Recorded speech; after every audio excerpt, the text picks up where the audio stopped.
La Segunda Guerra de los Bóeres por Arthur Conan Doyle.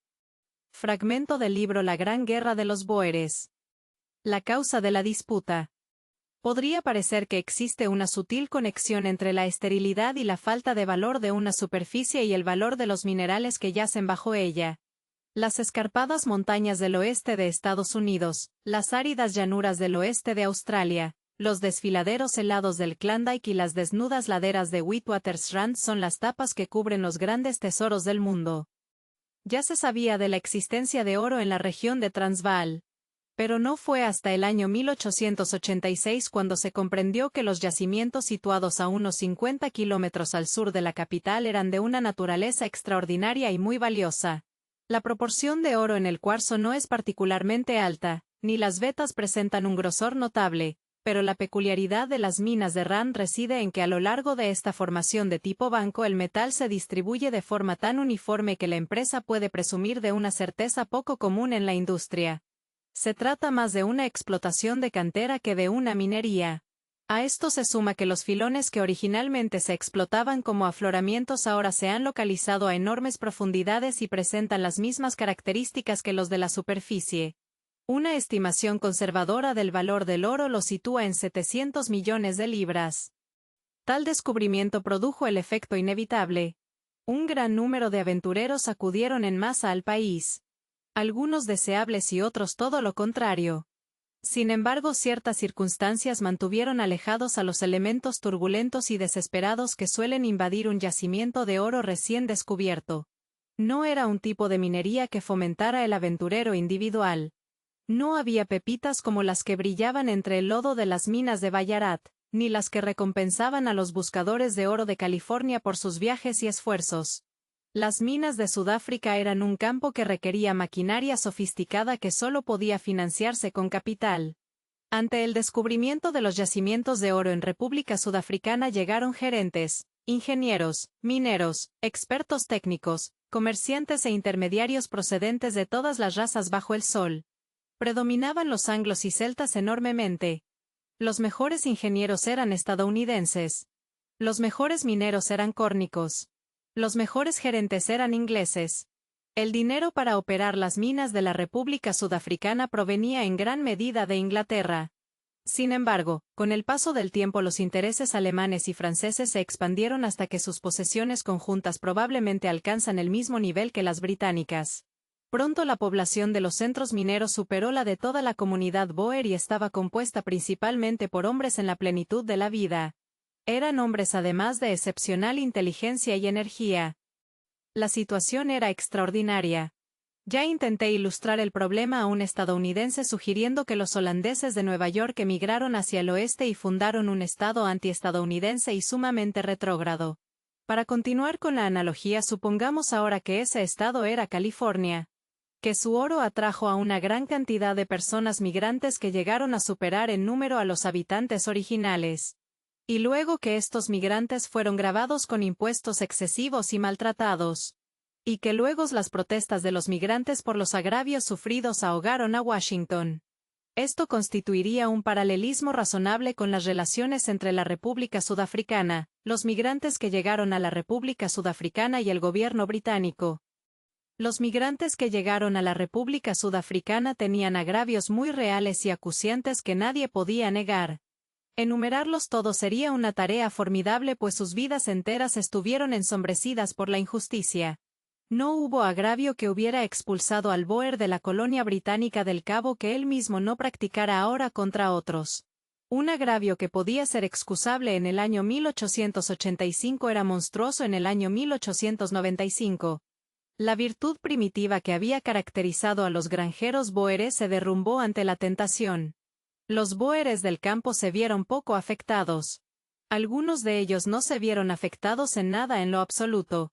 Pero el gobierno de Pretoria se convirtió en una oligarquía sumamente corrupta, venal e incompetente hasta el extremo. Funcionarios y holandeses importados manejaban el flujo de oro que llegaba de las minas de la República Sudafricana. Los migrantes que llegaron a la República Sudafricana pagaban 9/10 partes de los impuestos recolectados. Los migrantes que llegaron a la República Sudafricana eran estafados a cada paso. Los migrantes que llegaron a la República Sudafricana recibían burlas y mofas cuando intentaban obtener el derecho al voto para reparar pacíficamente los agravios que sufrían. Los migrantes que llegaron a la República Sudafricana no eran personas irracionales. Por el contrario, la paciencia de los migrantes que llegaron a la República Sudafricana rozaba la mansedumbre como suele ocurrir con el capital rodeado de fusiles. Pero la situación era intolerable. Tras sucesivos intentos de agitación pacífica y numerosas peticiones humildes a la Cámara de Diputados de la República Sudafricana, finalmente los migrantes empezaron a comprender que jamás obtendrían justicia a menos que encontrara la manera de conseguirla por sí mismos. Sin pretender enumerar todas las injusticias que amargaron a los migrantes que llegaron a la República Sudafricana, las más graves pueden resumirse de esta manera. Primera injusticia. Los migrantes que llegaron a la República Sudafricana estaban fuertemente gravados y aportaban aproximadamente pagaban 9/10 partes de los impuestos recolectados en el país. Los ingresos de la República Sudafricana habían sido de 154.000 libras en el año 1886. Cuando se abrieron los yacimientos de oro, los ingresos de la República Sudafricana habían crecido. En el año 1899, los ingresos de la República Sudafricana eran ya de los 4 millones de libras. La República Sudafricana, gracias a la laboriosidad de los migrantes, había pasado de ser uno de los más pobres a uno de los más ricos del mundo per cápita. Segunda injusticia. A pesar de la prosperidad que habían generado, la mayoría de los habitantes del país carecían de derecho a voto y no podían influir en absoluto en la distribución de las cuantiosas sumas que aportaban. Jamás se había registrado un caso similar de tributación sin representación. Tercera injusticia. Los migrantes que llegaron a la República Sudafricana no tenían voz ni voto en la elección ni en la remuneración de los funcionarios. De esta manera, hombres de pésima reputación podían llegar a tener autoridad absoluta sobre intereses valiosos. En una ocasión, el ministro de Minas de la República Sudafricana intentó asaltar una mina tras enterarse oficialmente de un error en su título de concesión. En el año 1899 el total de los salarios oficiales había ascendido a una suma suficiente para pagar 40 libras esterlinas por cabeza a toda la población masculina Boer. Cuarta injusticia. Los migrantes que llegaron a la República Sudafricana no tenían control sobre la educación. John Robinson era el director general del Consejo Educativo de la ciudad de Johannesburgo. John Robinson calculó que la suma gastada en las escuelas de los migrantes que llegaron a la República Sudafricana fue de apenas 650 libras de las 63.000 libras asignadas para la educación. Esto equivale a un chelín y 10 peniques por cabeza al año para los niños migrantes y 8 libras y 6 chelines por cabeza para los niños Boer. Esa situación se producía pese a que los migrantes que llegaron a la República Sudafricana pagaban 9/10 partes de los impuestos recolectados en el país. Quinta injusticia. Los migrantes que llegaron a la República Sudafricana no tenían poder en el gobierno municipal. Donde vivían los migrantes había carros de agua en lugar de tuberías de agua. Donde vivían los migrantes había cubos sucios con desechos humanos en lugar de desagües. Los migrantes padecían de una policía corrupta y violenta. Los migrantes padecían de una alta tasa de mortalidad a pesar de las condiciones climáticas favorables. Todo esto ocurría en una ciudad que los migrantes habían construido. Sexta injusticia. Los migrantes que llegaron a la República Sudafricana padecían un gobierno despótico en materia de prensa y del derecho de reunión pública. Séptima injusticia. Los migrantes que llegaron a la República Sudafricana no podían prestar servicio como miembros de un jurado. Octava injusticia. Había un acoso constante a los intereses mineros mediante legislación vejatoria. Bajo este epígrafe se englobaban numerosas quejas. Algunas eran específicas de las minas y otras que afectaban a todos los migrantes. Por ejemplo, existía un monopolio de la dinamita. Por la dinamita los mineros debían pagar 600.000 libras esterlinas adicionales al año para obtener dinamita de peor calidad. Las leyes sobre bebidas alcohólicas permitían que un tercio de los indígenas nativos cafres se embriagaran habitualmente. Los migrantes padecían la incompetencia y las extorsiones del ferrocarril estatal. Los migrantes padecían precios elevados para numerosos artículos de consumo ordinario. Existían también un cerco en la ciudad de Johannesburgo pues se cobraban peajes para ingresar. Estas eran algunas de las quejas económicas de los migrantes. Algunas eran importantes, otras menores y se extendían a todos los ámbitos de la vida. Y más allá de todas estas injusticias evidentes, imagínese para un hombre libre y progresista como un estadounidense o un británico la constante irritación de ser gobernado absolutamente por un cuerpo de 25 hombres. De esos 25 hombres, 21 habían sido acusados pública y circunstancialmente de soborno, con todos los detalles de los sobornos recibidos en el caso de la compañía ferroviaria Selati. Mientras que a su corrupción añadían una ignorancia tan crasa que argumentaban en los informes publicados de los debates de la Cámara de Diputados que usar bombas de dinamita para provocar la lluvia era disparar a Dios. O que era impío destruir las langostas. O que la palabra participar no debería usarse porque no está en la Biblia. O que los buzones postales son extravagantes y afeminados. Tales reflexiones pueden resultar divertidos de lejos, pero son menos entretenidos cuando provienen de un autócrata que tiene poder absoluto sobre las condiciones de tu vida. Dado que eran una comunidad sumamente absorta en sus propios asuntos, se deducía que los migrantes que llegaron a la República Sudafricana no eran políticos entusiastas y que deseaban participar en el gobierno del Estado para mejorar las condiciones de su industria y de su vida cotidiana. Cualquier persona imparcial que lea la lista de sus quejas puede juzgar hasta qué punto era necesaria tal intervención. Una visión superficial podría reconocer a los bóeres como defensores de la libertad. Pero una comprensión más profunda debe reconocer que ellos, representados por sus gobernantes electos, en realidad han defendido todo aquello que la historia ha demostrado que es odioso en forma de exclusividad y opresión. La concepción de la libertad de los bóeres ha sido egoísta y han infligido sistemáticamente a otros injusticias mucho más graves que aquellas contra las que ellos mismos se habían rebelado.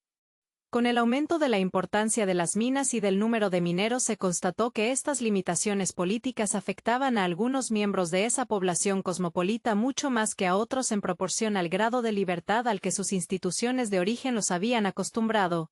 Los migrantes continentales eran más tolerantes con aquello que resultaba insoportable para los estadounidenses y los británicos.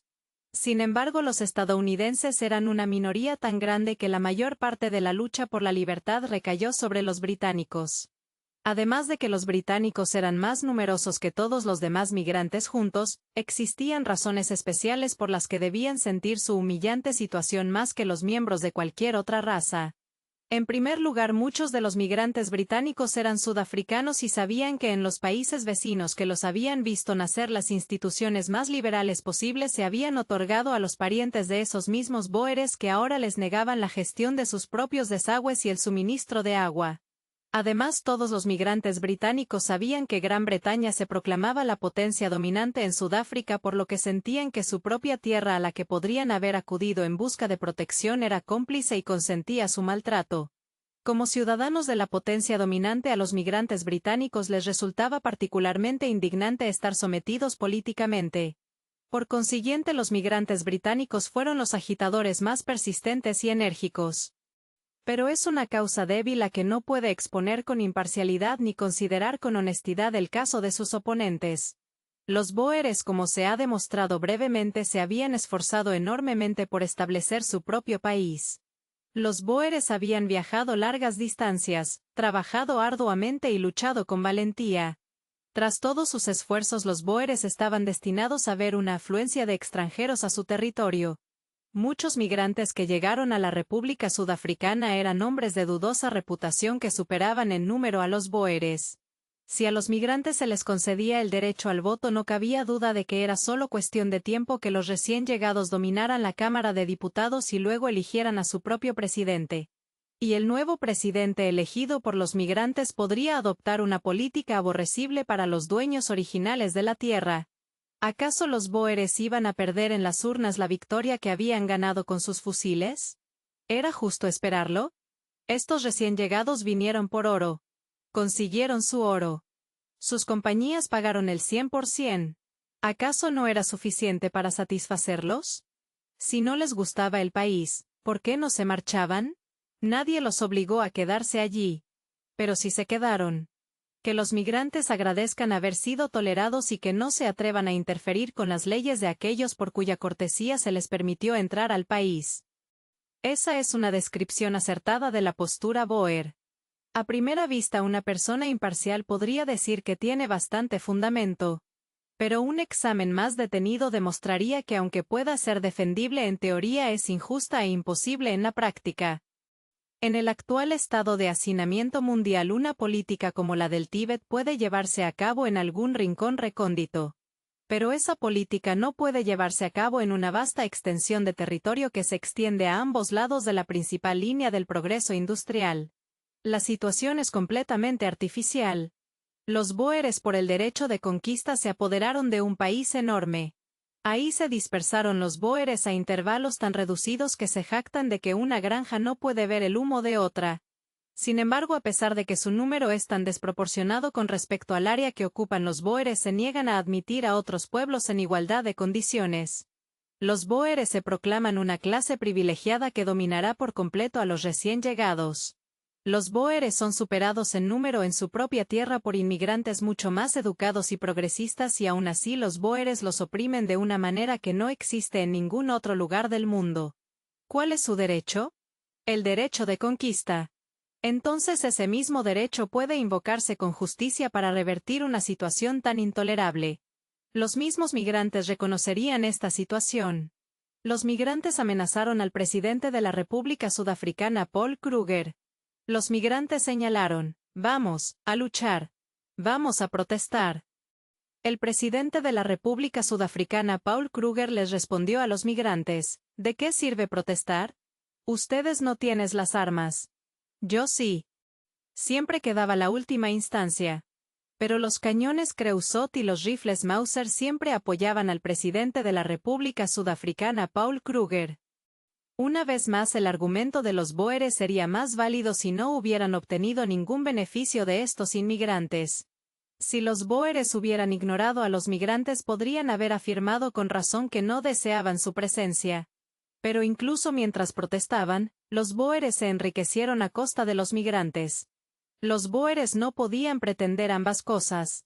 Sería coherente desalentarlo y no beneficiarse de ello.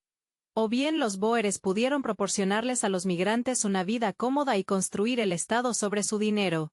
Pero maltratar a los migrantes y al mismo tiempo fortalecerse mediante sus impuestos sin duda constituye una injusticia. Y de nuevo, todo el argumento se basa en la estrecha suposición racial de que todo ciudadano naturalizado que no sea de ascendencia bóer debe ser necesariamente antipatriota. Esto no se confirma con los ejemplos de la historia. El recién llegado pronto se siente tan orgulloso de su país y tan celoso de su libertad como el antiguo. Si el presidente Paul Kruger hubiera otorgado el derecho al voto generosamente a los migrantes, su pirámide habría sido firme sobre su base y no se habría equilibrado sobre su ápice. Es cierto que la oligarquía corrupta habría desaparecido y el espíritu de una libertad más amplia y tolerante habría influido en las decisiones del Estado. Pero la República se habría fortalecido y consolidado con una población que, si bien difería en los detalles, estaba unida en lo esencial. Si tal solución habría beneficiado los intereses británicos en Sudáfrica es otra cuestión. En más de un sentido, el presidente Paul Kruger ha sido un buen amigo del imperio.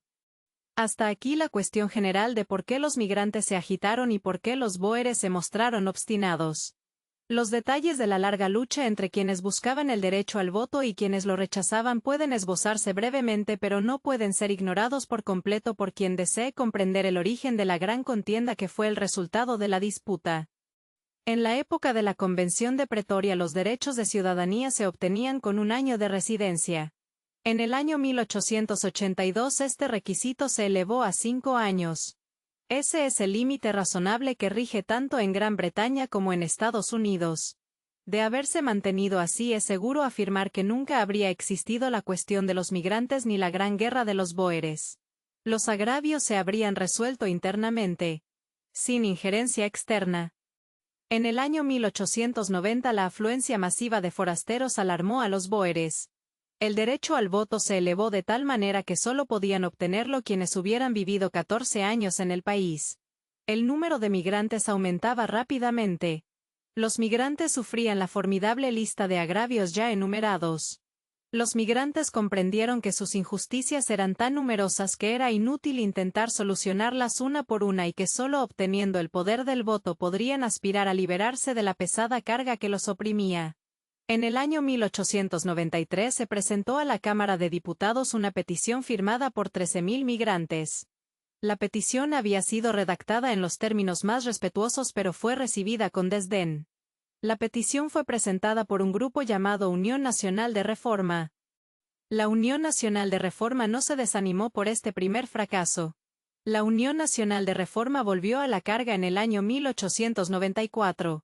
La Unión Nacional de Reforma redactó una nueva petición que fue firmada por 35.000 migrantes varones adultos. Esta era una cifra superior a la población masculina boer total del país. Un pequeño grupo liberal en la Cámara de Diputados apoyó la petición y se esforzó en vano por obtener justicia para los recién llegados. Un diputado llamado Carl Ludwig Theodor Abraham Jeppe era el portavoz de este selecto grupo que defendía los derechos de los migrantes. El diputado Jeppe señaló, los migrantes poseen la mitad de la tierra y pagan al menos 3/4 partes de los impuestos que recolecta la República Sudafricana. Los migrantes son hombres que en capital, energía y educación son al menos nuestros iguales. El diputado Jeppe continuó su argumentación señalando, ¿qué será de nosotros o de nuestros hijos aquel día en que nos encontremos en una minoría de 1 entre 20 sin un solo amigo entre los otros 19? ¿Qué será de nosotros entre aquellos que entonces nos dirán que deseaban ser hermanos pero que con nuestro propio acto los hemos convertido en extraños para la República? Tales sentimientos razonables y liberales fueron combatidos por miembros que afirmaban que las firmas que apoyaban la petición no podían pertenecer a ciudadanos respetuosos de la ley ya que en realidad estaban agitando contra la ley del sufragio. Al final los defensores de la exclusión y el odio racial se impusieron. La petición fue rechazada por 16 votos contra 8.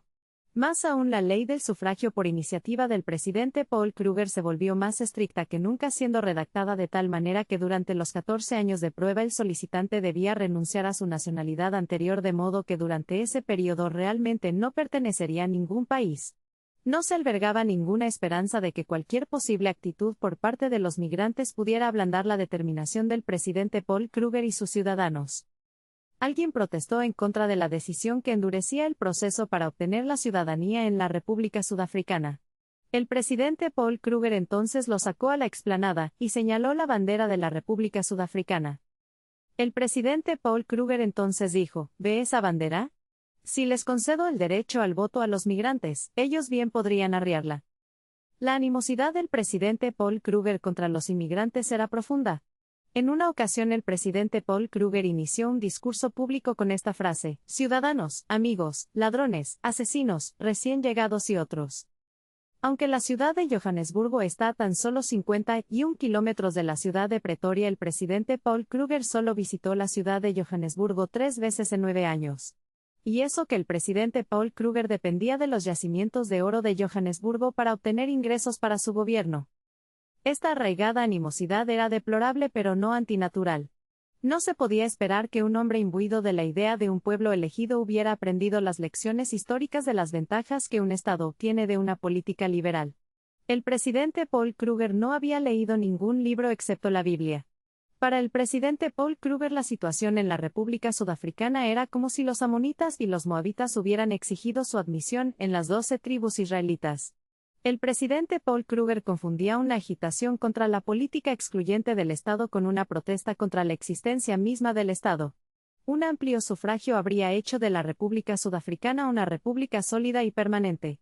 Era una pequeña minoría de los migrantes la que deseaba integrarse al Imperio Británico. Los migrantes eran un grupo cosmopolita, unidos únicamente por el vínculo de una injusticia común. Pero todos los demás métodos fracasaron y la petición de derechos de hombres libres para los migrantes fue rechazada. En ese momento era natural que los ojos de los migrantes se volvieran hacia la bandera que ondeaba al norte, al oeste y al sur de ellos, la bandera que representa la pureza de gobierno con igualdad de derechos e igualdad de deberes para todos los hombres.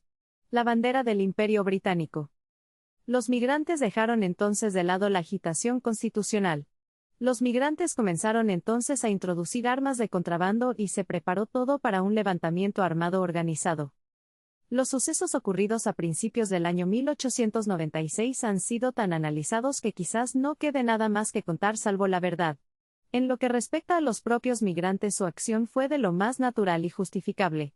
Los migrantes no tienen razón para exculparse por alzarse contra una opresión como la que ningún hombre de nuestra raza había sufrido jamás. Si los migrantes hubieran confiado únicamente en sí mismos y en la justicia de su causa, su posición moral e incluso material habría sido infinitamente más sólida. Pero lamentablemente había fuerzas tras los migrantes más cuestionables cuya naturaleza y alcance nunca se han revelado adecuadamente a pesar de 2 comisiones de investigación. Que se haya intentado engañar a la investigación o suprimir documentos para proteger a ciertas personas es deplorable, pues la impresión que deja debe ser que el gobierno británico conspiró en una expedición tan inmoral como desastrosa. Se había planeado que la ciudad se alzara en armas en una noche determinada. Se había planeado que Pretoria fuera atacada, el fuerte tomado y los fusiles y municiones utilizados para armar a los migrantes.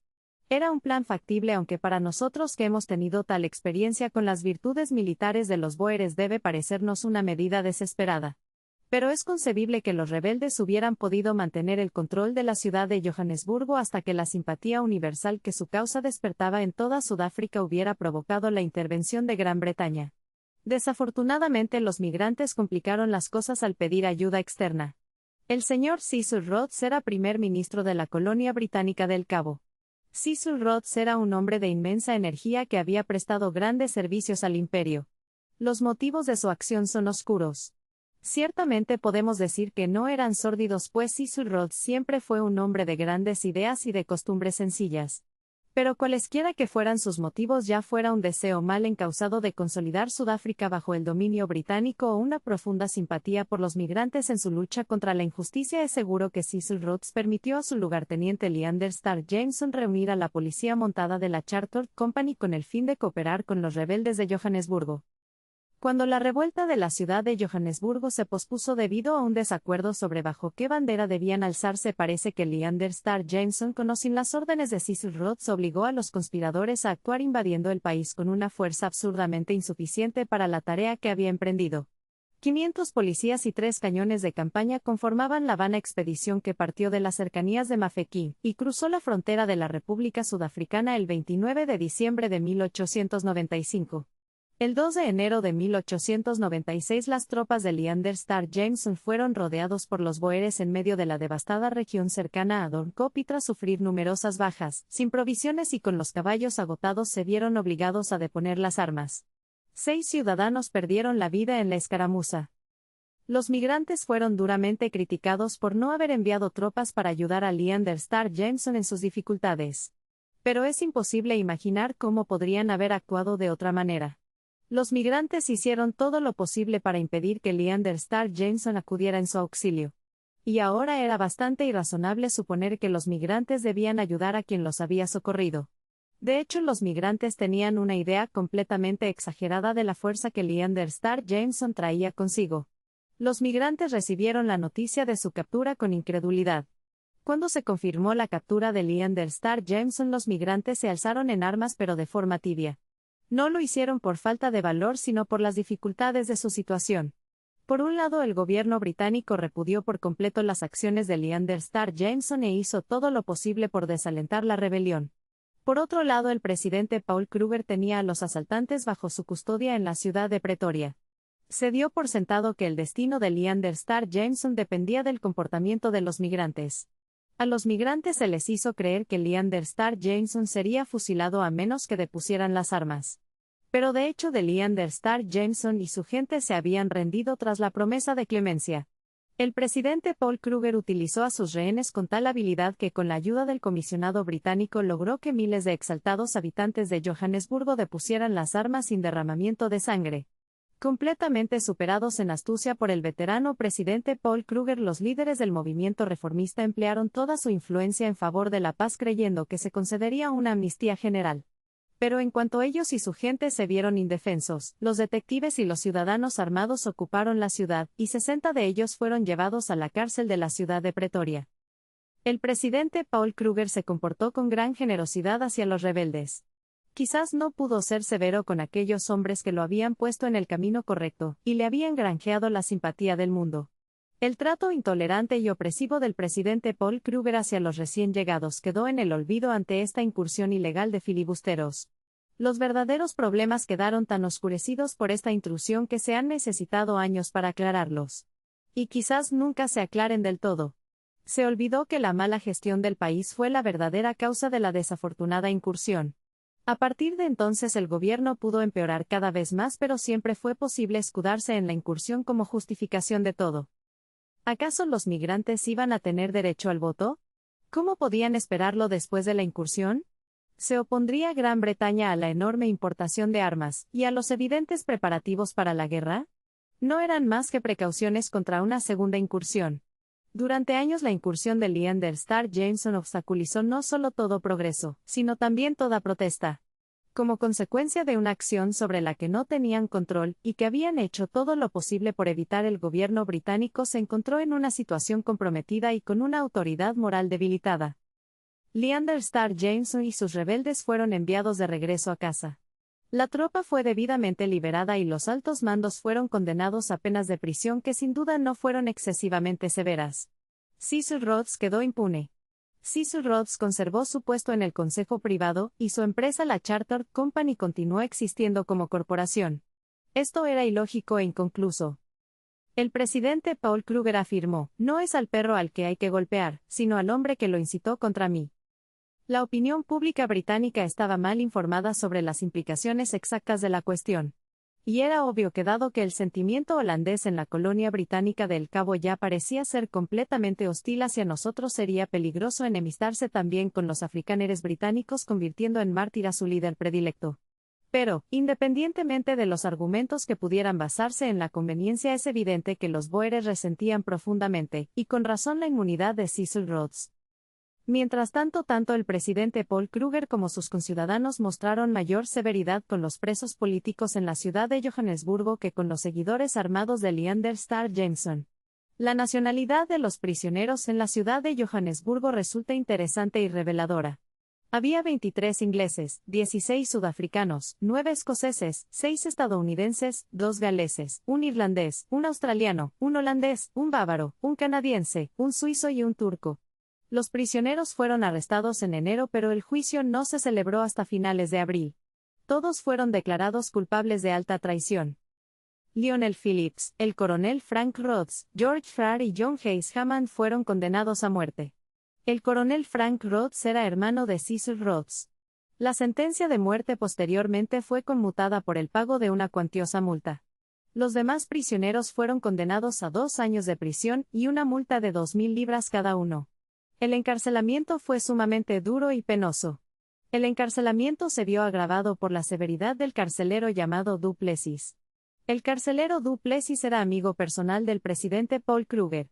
Uno de los desafortunados prisioneros se cortó la garganta por los malos tratos.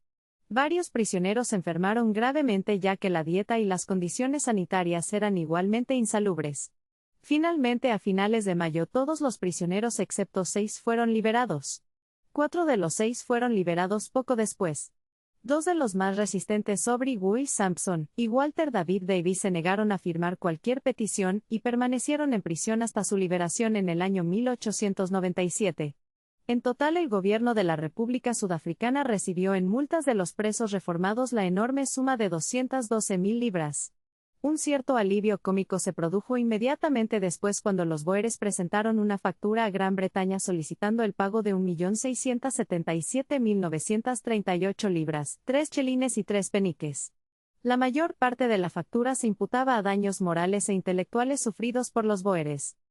La incursión y el movimiento reformista habían terminado, pero las causas que los originaron persistían. Resulta difícil concebir que un estadista que amaba a su país se hubiera abstenido de intentar solucionar una situación que ya había generado graves peligros y que evidentemente se agravaría con el paso del tiempo. Pero el presidente Paul Kruger se había endurecido y era inflexible. Las quejas de los migrantes se agravaron aún más. El único poder del país al que habían podido recurrir en busca de reparación eran los tribunales. Ahora se decretaba que los tribunales dependerían de la Cámara de Diputados. El presidente del Tribunal Supremo protestó contra tal degradación de su alto cargo y como consecuencia fue destituido sin pensión. El juez que había condenado a los reformistas fue elegido para ocupar la vacante. Los migrantes se vieron privados de la protección de una ley firme. Se envió una comisión designada por el Estado para examinar la situación de la industria minera y las quejas que sufrían los recién llegados. El presidente era Schalkburger. Schalkburger era uno de los boeres más liberales. El proceso fue exhaustivo e imparcial. El resultado fue un informe que reivindicaba ampliamente a los reformistas y sugería soluciones que habrían contribuido en gran medida a satisfacer a los migrantes. Con una legislación tan ilustrada, sus motivos para solicitar el derecho al voto habrían sido menos apremiantes. Pero el presidente Paul Kruger y su consejo rechazaron por completo las recomendaciones de la comisión.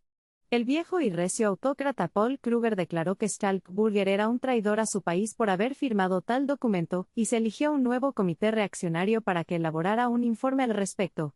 El asunto se limitó a palabras y papeles. Los migrantes no obtuvieron ninguna mejora. Pero al menos habían vuelto a exponer públicamente su caso, que había sido respaldado por uno de los bóeres más respetados. Gradualmente, en la prensa de los países de habla inglesa, la incursión dejó de ocultar el problema. Cada vez era más evidente que no era posible una solución permanente donde la mayoría de la población era oprimida por la minoría. Los migrantes habían intentado medios pacíficos y habían fracasado.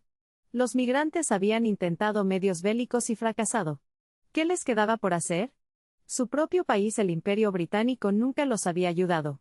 Quizás si se le apelaba directamente Imperio Británico los ayudaría. El Imperio Británico no podía, aunque solo fuera por el bien de su propio prestigio imperial, dejar a sus hijos para siempre en un estado de sometimiento. Los migrantes decidieron presentar una petición a la reina del Imperio Británico. Al hacerlo, llevaron sus quejas más allá de los límites de una controversia local al ámbito más amplio de la política internacional. Gran Bretaña debía proteger a los migrantes o reconocer que su protección estaba fuera de su alcance. Una petición directa a la reina del Imperio Británico solicitando protección fue firmada en abril de 1899 por 21.000 migrantes. A partir de entonces, los acontecimientos se encaminaron inevitablemente hacia un extremo. A veces la superficie estaba agitada y otras veces lisa. Pero el arroyo siempre corría velozmente y el rugido de la cascada resonaba cada vez más fuerte en los oídos. Las negociaciones. El gobierno y el pueblo británicos no desean ninguna autoridad directa en Sudáfrica. Su único interés supremo es que los diversos estados de la región vivan en concordia y prosperidad y que no sea necesaria la presencia de un militar británico en toda la península. Los críticos extranjeros del Imperio Británico, con su errónea interpretación del sistema colonial británico, jamás comprenderán que tanto la bandera de 4 colores de la República Sudafricana como la bandera del Imperio Británico ondeando sobre las minas de oro de Sudáfrica no supondrían ninguna diferencia en los ingresos de Gran Bretaña. La República Sudafricana como provincia británica tendría su propia legislatura, sus propios ingresos, sus propios gastos y sus propios aranceles tanto para la metrópoli como para el resto del mundo. Inglaterra no se enriquecería en absoluto por ello. Esto es tan obvio para un británico que ha dejado de insistir en ello. Quizás por eso se malinterpreta tan universalmente en el extranjero. Por otro lado, si bien Gran Bretaña no se beneficiaba del cambio, la mayor parte del costo tanto en vidas como en dinero recaía sobre Gran Bretaña. Por lo tanto, en principio Gran Bretaña tenía motivos de sobra para evitar una tarea tan formidable como la conquista de la República Sudafricana. En el mejor de los casos, Gran Bretaña no tenía nada que ganar. En el peor de los casos, Gran Bretaña tenía muchísimo que perder. No había lugar para la ambición ni la agresión. Se trataba de eludir o cumplir con un deber sumamente arduo.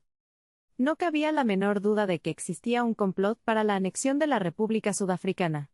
En un país libre, el gobierno no puede actuar por encima de la opinión pública, y ésta se ve influenciada y reflejada en los periódicos. Se pueden examinar los archivos de prensa durante todos los meses de negociaciones y jamás se encontrará una sola opinión de prestigio a favor de la anexión de la República Sudafricana por parte del Imperio Británico. Tampoco se conoció jamás a un defensor de la anexión de la República Sudafricana por parte del Imperio Británico. Pero se estaba cometiendo una gran injusticia en la República Sudafricana con los migrantes que ahí vivían, y lo único que se pedía era el mínimo cambio necesario para corregirla y restablecer la igualdad entre las razas blancas en África. El periódico que mejor representaba la opinión británica más sensata señalaba que el presidente Paul Kruger sea liberal en la ampliación del derecho al voto y comprobará que el poder de la República no se debilitará sino que se fortalecerá infinitamente. Que el presidente Paul Kruger conceda el voto pleno a la mayoría de los varones residentes en edad legal y habrá dotado a la República de una estabilidad y un poder que ninguna otra cosa puede brindar. Si el presidente Paul Kruger rechaza todas las súplicas de este tipo y persiste en su política actual, tal vez logre evitar el día fatídico y conservar su preciada oligarquía durante algunos años más. Pero el final será el mismo. El extracto citado refleja el tono de toda la prensa británica con la excepción de uno o dos periódicos que consideraban que ni siquiera el maltrato persistente a nuestro pueblo, ni el hecho de que fuéramos particularmente responsables de él justificaba nuestra injerencia en los asuntos internos de la República Sudafricana. No se puede negar que la incursión de Leander Starr Jameson y la manera incompleta en que se investigaron las circunstancias relacionadas con ella debilitaron la fuerza de quienes deseaban intervenir enérgicamente en favor de los súbditos británicos. Existía la vaga pero generalizada sensación de que quizás los capitalistas estaban manipulando la situación para sus propios fines. Resulta difícil imaginar cómo un estado de agitación e inseguridad, por no hablar de un estado de guerra, puede beneficiar al capital. Sin duda es obvio que si algún intrigante estuviera utilizando las quejas de los migrantes para sus propios fines, la mejor manera de neutralizarlo sería eliminar dichas quejas. Sin embargo, la sospecha existía entre quienes prefieren ignorar lo evidente y magnificar lo remoto. A lo largo de las negociaciones, la posición de Gran Bretaña se vio debilitada como su adversario sin duda había previsto por una minoría seria pero quisquillosa y voluble.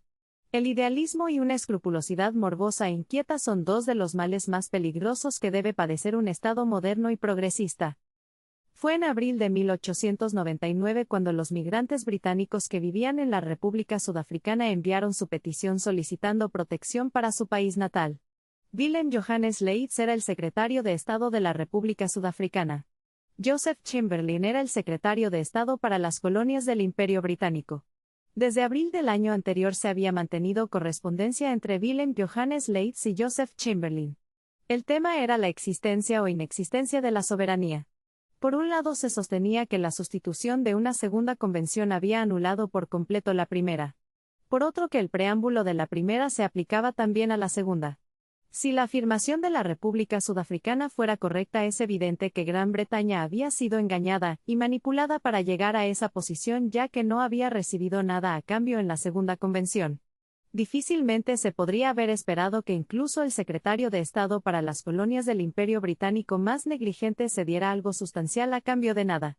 Pero esta controversia nos remite a la cuestión académica de qué es una soberanía. La República Sudafricana admitió que el Imperio Británico tenía poder de veto sobre su política exterior. Esta admisión, a menos que rompieran abiertamente el convenio, les privaría de la condición de Estado soberano a la República Sudafricana. En definitiva, cabe reconocer que la cuestión bien podría haberse sometido a arbitraje confiable. Pero ahora, en este debate que carecía de urgencia, transcurrieron 7 meses entre la declaración y la respuesta. También surgió la cuestión crucial de las injusticias y la apelación de los migrantes que vivían en la República Sudafricana. Sir Alfred Milner era el comisionado británico en Sudáfrica. Sir Alfred Milner era un hombre de ideas liberales nombrado por un gobierno conservador. Sir Alfred Milner gozaba del respeto y la confianza de todos. La trayectoria de Sir Alfred Milner era la de un hombre capaz y lúcido. Sir Alfred Milner era demasiado justo como para ser culpable o tolerante de la injusticia. A Sir Alfred Milner se le remitió el asunto y se organizó una conferencia entre el presidente Paul Kruger y él en la ciudad de Bloemfontein. La ciudad de Bloemfontein era la capital del Estado Libre de Orange. Se reunieron el 30 de mayo. El presidente Paul Kruger había declarado que se podían discutir todas las cuestiones excepto la independencia de la República Sudafricana. Pero en la práctica se constató que las partes no podían ponerse de acuerdo sobre qué amenazaba o no esta independencia. Lo que era esencial para uno era inadmisible para el otro. Sir Alfred Milner abogó para que los migrantes que tuvieran 5 años en ese momento viviendo en la República Sudafricana pudieran votar y que se crearan las condiciones para asegurar una representación adecuada para los migrantes en la Cámara de Diputados. El presidente Paul Kruger ofreció que tras las negociaciones los migrantes que vivieran durante 7 años en la República Sudafricana pudieran votar, aunque con numerosas condiciones que redujeron considerablemente las posibilidades de votar. El presidente Paul Kruger prometió 5 representantes de los migrantes en la Cámara de Diputados para representar a la mayoría de la población masculina. La Cámara de Diputados de la República Sudafricana estaba integrada por 24 diputados. El presidente Paul Kruger añadió una cláusula que estipulaba que todas las diferencias estarían sujetas a arbitraje por potencias extranjeras, condición incompatible con cualquier pretensión de soberanía. Las propuestas de cada uno eran incompatibles entre sí. A principios de junio Sir Alfred Milner regresó a Ciudad del Cabo, y el presidente Paul Kruger a la ciudad de Pretoria sin que se hubiera resuelto nada salvo la extrema dificultad de un acuerdo. La situación se tornaba cada vez más tensa. El estruendo de la caída ya resonaba con fuerza. El 12 de junio de 1899 Sir Alfred Milner recibió una delegación en Ciudad del Cabo y examinó la situación. Sir Alfred Milner señaló, el principio de igualdad racial era esencial para Sudáfrica. El único estado donde existía desigualdad mantenía a todos los demás en un estado de agitación constante. Nuestra política no era de agresión sino de singular paciencia que sin embargo no podía convertirse en indiferencia. 2 días después el presidente Paul Kruger se dirigió a la Cámara de Diputados y afirmó, el Imperio Británico no había cedido ni un ápice. Yo no puedo ceder más. Dios siempre nos ha apoyado. No quiero la guerra, pero no cederé más. Aunque nuestra independencia nos fue arrebatada una vez, Dios la ha restaurado.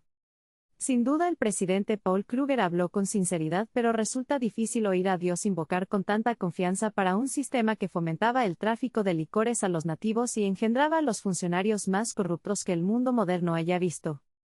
Un despacho de Sir Alfred Milner en el que exponía su punto de vista sobre la situación hizo que el público británico reconociera como ningún otro medio lo había hecho la gravedad de la situación y la necesidad imperiosa de que se realizara un esfuerzo nacional decidido para solucionarla. Sir Alfred Milner decía: los argumentos a favor de la intervención son abrumadores. La única respuesta que se ha intentado es que las cosas se solucionarán solas si se dejan en paz. Pero de hecho la política de no intervenir se ha intentado durante años y ha provocado que la situación empeore. No es cierto que esto se deba al ataque de Leander Starr Jameson. La situación ya estaba empeorando antes del ataque de Leander Starr Jameson. Estábamos al borde de la guerra antes del ataque de Leander Starr Jameson. La República Sudafricana estaba al borde de la revolución. El efecto del ataque de Leander Starr Jameson ha sido revitalizar la política de no intervenir con las mismas consecuencias de siempre. Sir Alfred Milner en su despacho continuaba relatando la situación, el espectáculo de miles de súbditos británicos mantenidos permanentemente en la condición de esclavos, constantemente oprimidos por agravios indudables y clamando en vano al gobierno de Su Majestad en busca de reparación socavaba progresivamente la influencia y la reputación de Gran Bretaña dentro de los dominios de la reina. Un sector de la prensa predica abierta y constantemente la doctrina de una república que abarque toda Sudáfrica.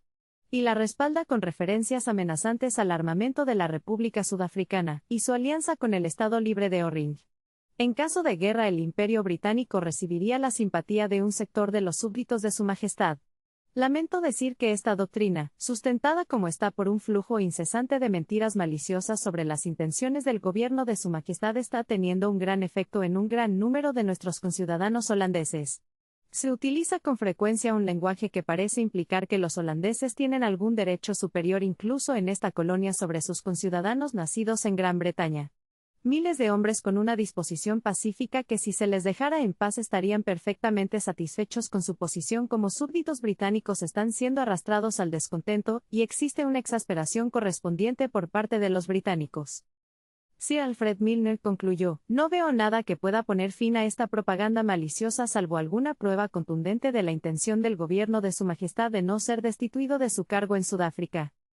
Tales fueron las palabras serias y mesuradas con las que el procónsul británico advirtió a sus compatriotas de lo que se avecinaba. Sir Alfred Milner vio cómo se acumulaba la nube de tormenta en el norte, pero ni siquiera sus ojos habían comprendido aún cuán cerca y cuán terrible era la tempestad. Durante finales de junio y principios de julio se depositaron grandes esperanzas en la mediación de los líderes de la organización Afrikaner Bond. Los Afrikaner Bond era la unión política de los colonos neerlandeses que vivían en la Ciudad del Cabo. Los miembros del Afrikaner Bond por un lado eran parientes de los Boeres. Por otro eran súbditos británicos y disfrutaban de las ventajas de las instituciones liberales que se anhelaba ver extendidas a la República Sudafricana. Pero la misión del Afrikaner Bond no prosperó. En su forma original las disposiciones eran oscuras y complicadas. Se planteaba otorgar el derecho al voto tras vivir 9 o 7 años en la República Sudafricana según las condiciones. Sin embargo, durante el debate se modificaron los términos hasta reducir el tiempo a 7 años. Se propuso que para los migrantes que vivían en las minas de oro el derecho al voto se concediera después de una residencia de 5 años. La concesión no fue significativa. La representación propuesta en la Cámara de Diputados para los migrantes se determinó en 5 diputados migrantes. La Cámara de Diputados tenía 24 integrantes. Esto podía considerarse una disposición generosa para la mayoría de la población. La reducción de los años de residencia fue recibida con entusiasmo en Inglaterra como una señal de que podría alcanzarse un compromiso. Un suspiro de alivio recorrió el país. El secretario de Estado para las Colonias Joseph Chamberlain afirmó: si esta propuesta se confirma será un importante cambio en las propuestas del presidente Paul Kruger. Junto con las enmiendas anteriores lleva al gobierno del Imperio Británico a esperar que la nueva ley pueda servir de base para un acuerdo en los términos establecidos por Sir Alfred Milner en la conferencia de Bloemfontein.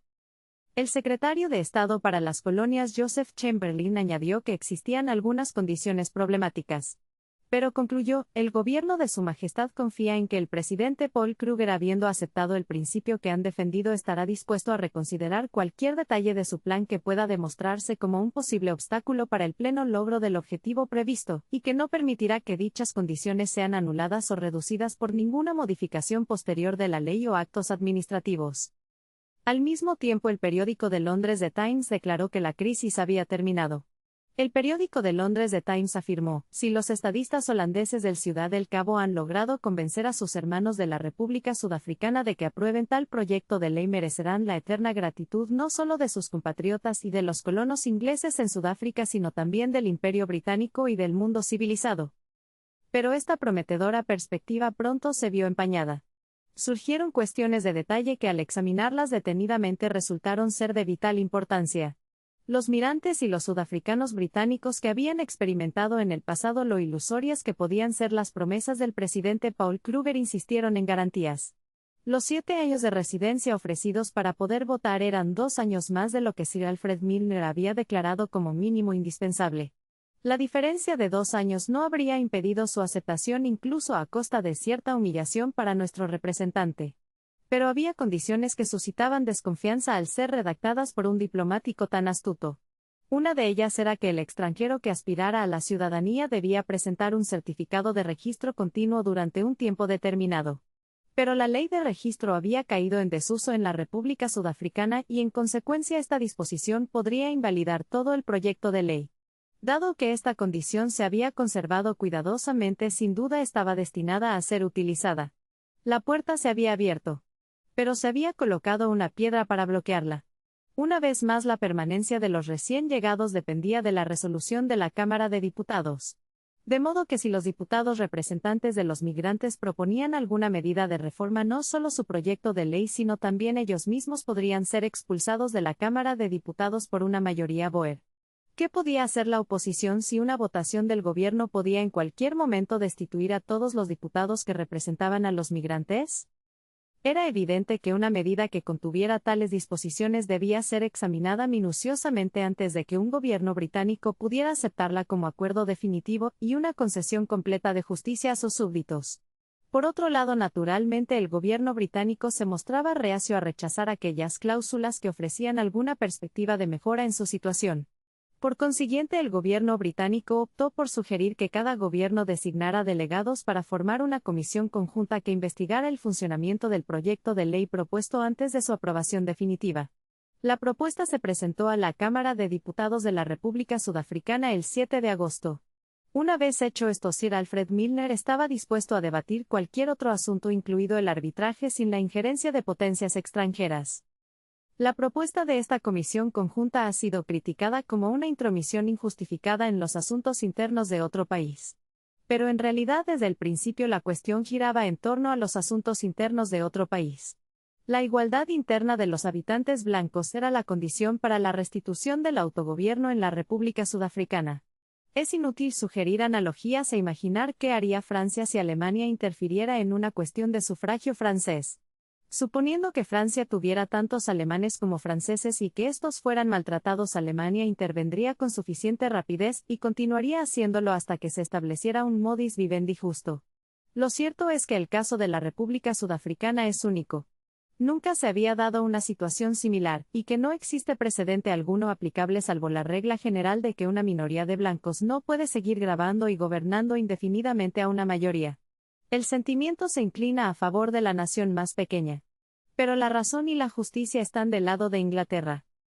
Tras la propuesta del secretario de las Colonias Joseph Chamberlain se produjo una larga demora. No hubo respuesta del gobierno de Pretoria. Pero por doquier surgían indicios de que los preparativos para la guerra se estaban ultimando con urgencia. Los preparativos para la guerra se habían estado llevando a cabo discretamente incluso antes de la incursión de Leander Starr Jameson. Para un estado tan pequeño como la República Sudafricana se gastaban enormes sumas en equipo militar. Cajas de fusiles y cartuchos llegaban al arsenal no solo desde la bahía de Delagoa sino incluso para indignación de los colonos ingleses a través de Ciudad del Cabo y Port Elizabeth. Enormes cajas marcadas como instrumentos agrícolas y maquinaria minera llegaban de Alemania y Francia para ser almacenadas en los fuertes de las ciudades de Johannesburgo o Pretoria.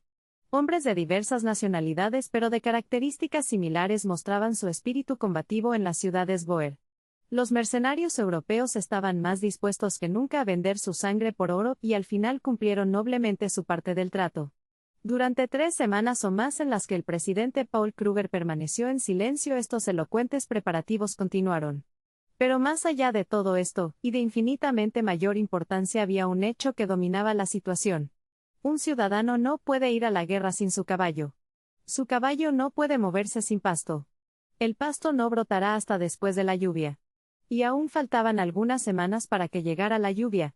Por lo tanto, las negociaciones no debían apresurarse mientras la sabana fuera una llanura desnuda, rojiza y polvorienta. El secretario de Estado para las Colonias Joseph Chamberlain y el público británico esperaron semana tras semana la respuesta de la República Sudafricana. Pero su paciencia tenía un límite. Y ese límite se alcanzó el 26 de agosto cuando el secretario de Estado para las Colonias demostró con una franqueza tan inusual como bienvenida en la diplomacia que la cuestión no podía quedar en suspenso indefinidamente. El secretario de Estado para las Colonias Joseph Chamberlain dijo: «La arena se está deslizando en el espejo. Si se agota el tiempo no nos limitaremos a lo que ya hemos ofrecido. Habiendo tomado el asunto en nuestras manos no lo abandonaremos hasta haber asegurado las condiciones que establezcan de una vez por todas quién es la potencia suprema en Sudáfrica. Garantizaremos a nuestros conciudadanos allí los mismos derechos y privilegios que les prometió el presidente Paul Kruger cuando la reina concedió la independencia de la República Sudafricana. Es lo mínimo que por justicia se les debe otorgar a nuestros conciudadanos». Robert Arthur Talbot Gascoigne era el marqués de Salisbury y el primer ministro de Gran Bretaña. El primer ministro Robert Arthur Talbot Gascoigne poco tiempo antes había sido igualmente enfático y afirmó: «Nadie en este país desea perturbar las convenciones mientras se reconozca que si bien por un lado garantizan la independencia de la República Sudafricana, por el otro garantizan la igualdad de derechos políticos y civiles para los colonos de todas las nacionalidades. Pero estas convenciones no son como las leyes de los medos y los persas. Esas convenciones son mortales. Esas convenciones pueden ser destruidas. Y una vez destruidas esas convenciones jamás podrán reconstruirse de la misma forma». La paciencia de Gran Bretaña, que había sido tan duradera, comenzaba a flaquear. Mientras tanto llegó un nuevo despacho desde la República Sudafricana. En ese despacho se ofrecía como propuesta alternativa a la comisión conjunta que el gobierno Boer concediera las propuestas de sufragio de Sir Alfred Milner con la condición de que Gran Bretaña renunciara a su pretensión de soberanía, aceptara el arbitraje y prometiera no volver a interferir en los asuntos internos de la República Sudafricana. Gran Bretaña respondió que aceptaría el arbitraje, que esperaban no tener más ocasión de intervenir para la protección de sus súbditos, pero que con la concesión del sufragio desaparecería toda ocasión para tal intervención. Finalmente, Gran Bretaña señaló que jamás consentiría en abandonar su posición como potencia soberana en la República Sudafricana. El despacho de Joseph Chamberlain concluía recordando al gobierno de la República Sudafricana que existían otros asuntos en disputa entre ambos gobiernos además del sufragio y que sería conveniente resolverlos simultáneamente. Con estos asuntos se refería a cuestiones como la situación de las razas nativas y el trato a los anglo-indios. El 2 de septiembre llegó la respuesta del gobierno de la República Sudafricana. La respuesta fue breve e inflexible. La República Sudafricana retiró su oferta de sufragio a los migrantes. La República Sudafricana reafirmó la inexistencia de la soberanía del Imperio Británico sobre la República Sudafricana. Las negociaciones estaban estancadas. Era difícil imaginar cómo podrían reanudarse. Ante el armamento de los Boeres, la pequeña guarnición de la región de Natal había estado tomando posiciones para proteger la frontera. La República Sudafricana solicitó una explicación de la presencia de la guarnición del Imperio Británico en su frontera. Sir Alfred Milner respondió que estaban protegiendo los intereses británicos y preparándose para posibles contingencias. El rugido de la caída resonaba fuerte y cercano. El 8 de septiembre se celebró una reunión del Consejo de Ministros. Era una de las más importantes de los últimos años.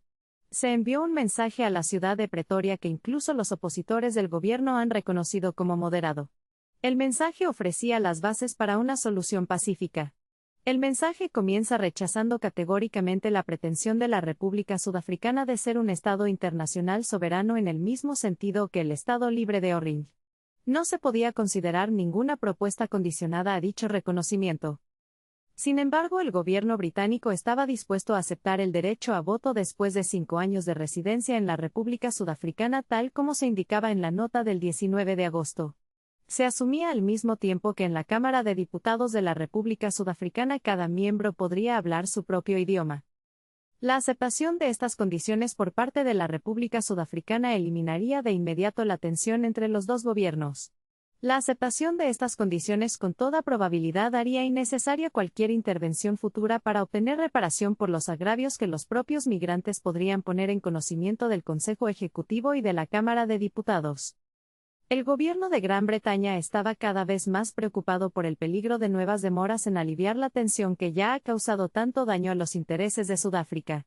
El gobierno de Gran Bretaña solicitaba encarecidamente una respuesta inmediata y definitiva a la nueva propuesta. Si la República Sudafricana aceptaba la propuesta, el gobierno de Gran Bretaña estaría dispuesto a tomar medidas inmediatas para concretar todos los detalles del tribunal de arbitraje propuesto. Sin embargo, si la respuesta de la República Sudafricana fuera negativa o inconclusa, el Imperio Británico se reservaba el derecho de reconsiderar la situación y formular sus propias propuestas para una solución definitiva. Tal era el mensaje. Gran Bretaña aguardaba con tensa atención la respuesta. Pero de nuevo hubo una demora. Mientras tanto llegaba la lluvia y crecía la hierba. La sabana se convertía en un campo de batalla ideal para un fusilero a caballo. Los bóeres no estaban dispuestos a hacer concesiones. Los bóeres conocían su propio poder y concluyeron con razón que por el momento eran con mucho la potencia militar más fuerte de Sudáfrica. Un bóer prominente afirmó: "Ya hemos derrotado a Inglaterra antes. Eso no será nada comparado con la paliza que le daremos ahora". Al decirlo habló en nombre de su país. Así pues, el Imperio Británico esperaba y debatía. Pero el sonido de la corneta de guerra ya se abría paso entre las disputas de los políticos, llamando a la nación a ser probada una vez más por ese martillo de la guerra y la adversidad con el que la providencia aún moldea hacia un fin más noble y elevado. La víspera de la guerra. El mensaje enviado por el Consejo de Ministros el 8 de septiembre fue evidentemente el preludio de la paz o de la guerra. La situación debía resolverse o disiparse. Mientras la nación aguardaba con silenciosa expectación una respuesta, dedicó parte de su tiempo a examinar y especular sobre los preparativos militares que pudieran ser necesarios. El Ministerio de Guerra del Imperio Británico llevaba meses preparándose para cualquier eventualidad y había adoptado ciertas medidas que a su juicio eran suficientes. Esas medidas, como demostraría la experiencia posterior, resultaron ser insuficientes para la gravedad del asunto. Resulta curioso al revisar los archivos de un periódico como The Times observar cómo al principio aparecían 1 o 2 párrafos breves de relevancia militar entre las interminables columnas de informes diplomáticos y políticos. Luego los temas militares fueron creciendo gradualmente hasta que finalmente los asuntos de la diplomacia quedaron relegados a 2 diminutos párrafos mientras las noticias de la guerra llenaba el periódico. Bajo el 7 de julio aparece el primer destello de armas en medio de la monótona monotonía de los periódicos estatales. En esa fecha el Imperio Británico anunció el envío de 2 compañías de ingenieros reales y cuerpos departamentales con reservas de suministros y municiones. Eran apenas 2 compañías de ingenieros. ¿Quién podría haber previsto que esas 2 compañías serían la vanguardia del mayor ejército que jamás haya cruzado un océano en toda la historia? ¿Quién podría haber previsto que esas 2 compañías serían la vanguardia del mayor ejército que un general británico haya comandado en el campo de batalla? El 15 de agosto, cuando las negociaciones ya habían alcanzado una fase muy seria tras el fracaso de la conferencia de Bloemfontein y el envío de Sir Alfred Milner, las fuerzas británicas en Sudáfrica eran absolutamente insuficientes para la defensa de la frontera de la colonia británica de Ciudad del Cabo. Sin duda, este hecho debería abrir los ojos de quienes, a pesar de todas las pruebas, insisten en que la guerra fue impuesta por los británicos. Un estadista que impone una guerra suele prepararse para ella. Y esto es precisamente lo que hizo el presidente Paul Kruger. Las autoridades británicas no se prepararon para la guerra. El poderío del Imperio Británico contaba entonces dispersos a lo largo de una vasta frontera apenas con 2 regimientos de caballería, 3 baterías de campaña y 6 batallones y medio de infantería. El Imperio Británico contaba apenas con 6.000 hombres para combatir a los bóeres.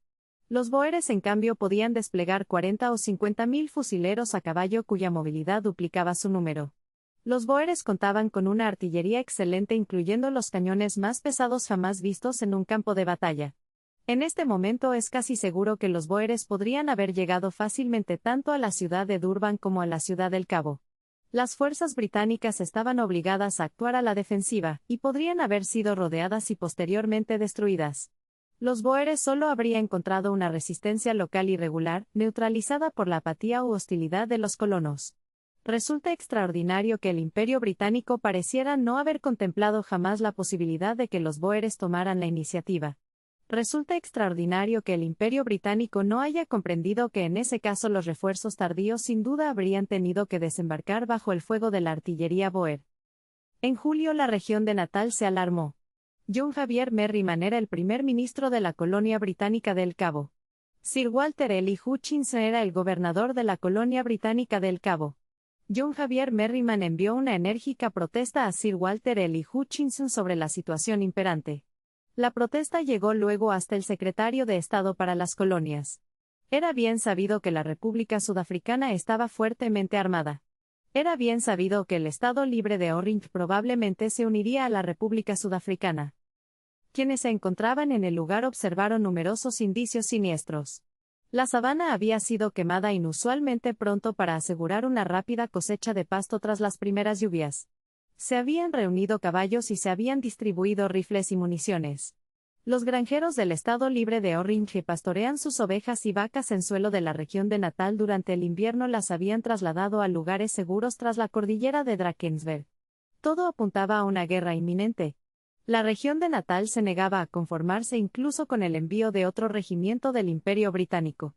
El 6 de septiembre el secretario de Estado para las colonias recibió un segundo mensaje que exponía la situación con gran claridad y precisión. El mensaje decía: el primer ministro de la colonia británica de El Cabo John Javier Merriman me pide que les inste por recomendación unánime de los ministros a que se envíen inmediatamente suficientes tropas a la región de Natal para que la colonia pueda defenderse de un ataque desde la República Sudafricana y el Estado Libre de Orange. El general al mando de la región de Natal me informa que no dispondrá de suficientes tropas ni siquiera con la llegada del regimiento de Manchester para hacer algo más que ocupar Newcastle. Es imposible proteger el sur de la colonia de las incursiones bóeres. El paso de Lynx Neck, el río Ingogo y Zululandia quedarán desprotegidos. Mis ministros saben que se han realizado todos los preparativos tanto en la República Sudafricana como en el Estado Libre de Orange que permitirían un ataque a la región de Natal con poca antelación. Mis ministros creen que los bóeres han decidido que la guerra estallará casi con toda seguridad. La mejor oportunidad de los bóeres será asestar un golpe antes de que lleguen los refuerzos británicos. Se ha recibido información de que se realizarán incursiones en masa de bóeres por Middledrift, Greytown, Bondsdrift y Stangar con el objetivo de atacar la vía férrea entre las ciudades de Pietermaritzburg y Durban y con ello interrumpir las comunicaciones de tropas y suministros. Casi todos los agricultores del Estado Libre de Orange en la división de Clip River han emprendido la marcha sufriendo grandes pérdidas. Las ovejas están pariendo en el camino y los corderos mueren o son sacrificados. Al menos 2 agricultores del distrito de Ntonjanani han marchado con todas sus pertenencias hacia la República Sudafricana. En el primer caso intentaron tomar como rehenes a los hijos de los nativos de la granja. Se han recibido informes fidedignos de intentos de socavar a los nativos leales y de enfrentar a las tribus entre sí para crear confusión y desorganizar las fuerzas defensivas de la colonia. Se han acumulado grandes cantidades de alimentos y provisiones bélicas en Volksrust, Breed y Standerton. Se ha visto a personas que se cree que son espías examinando los puentes del ferrocarril de la región de Natal, y se sabe que hay espías en todos los centros principales de la colonia.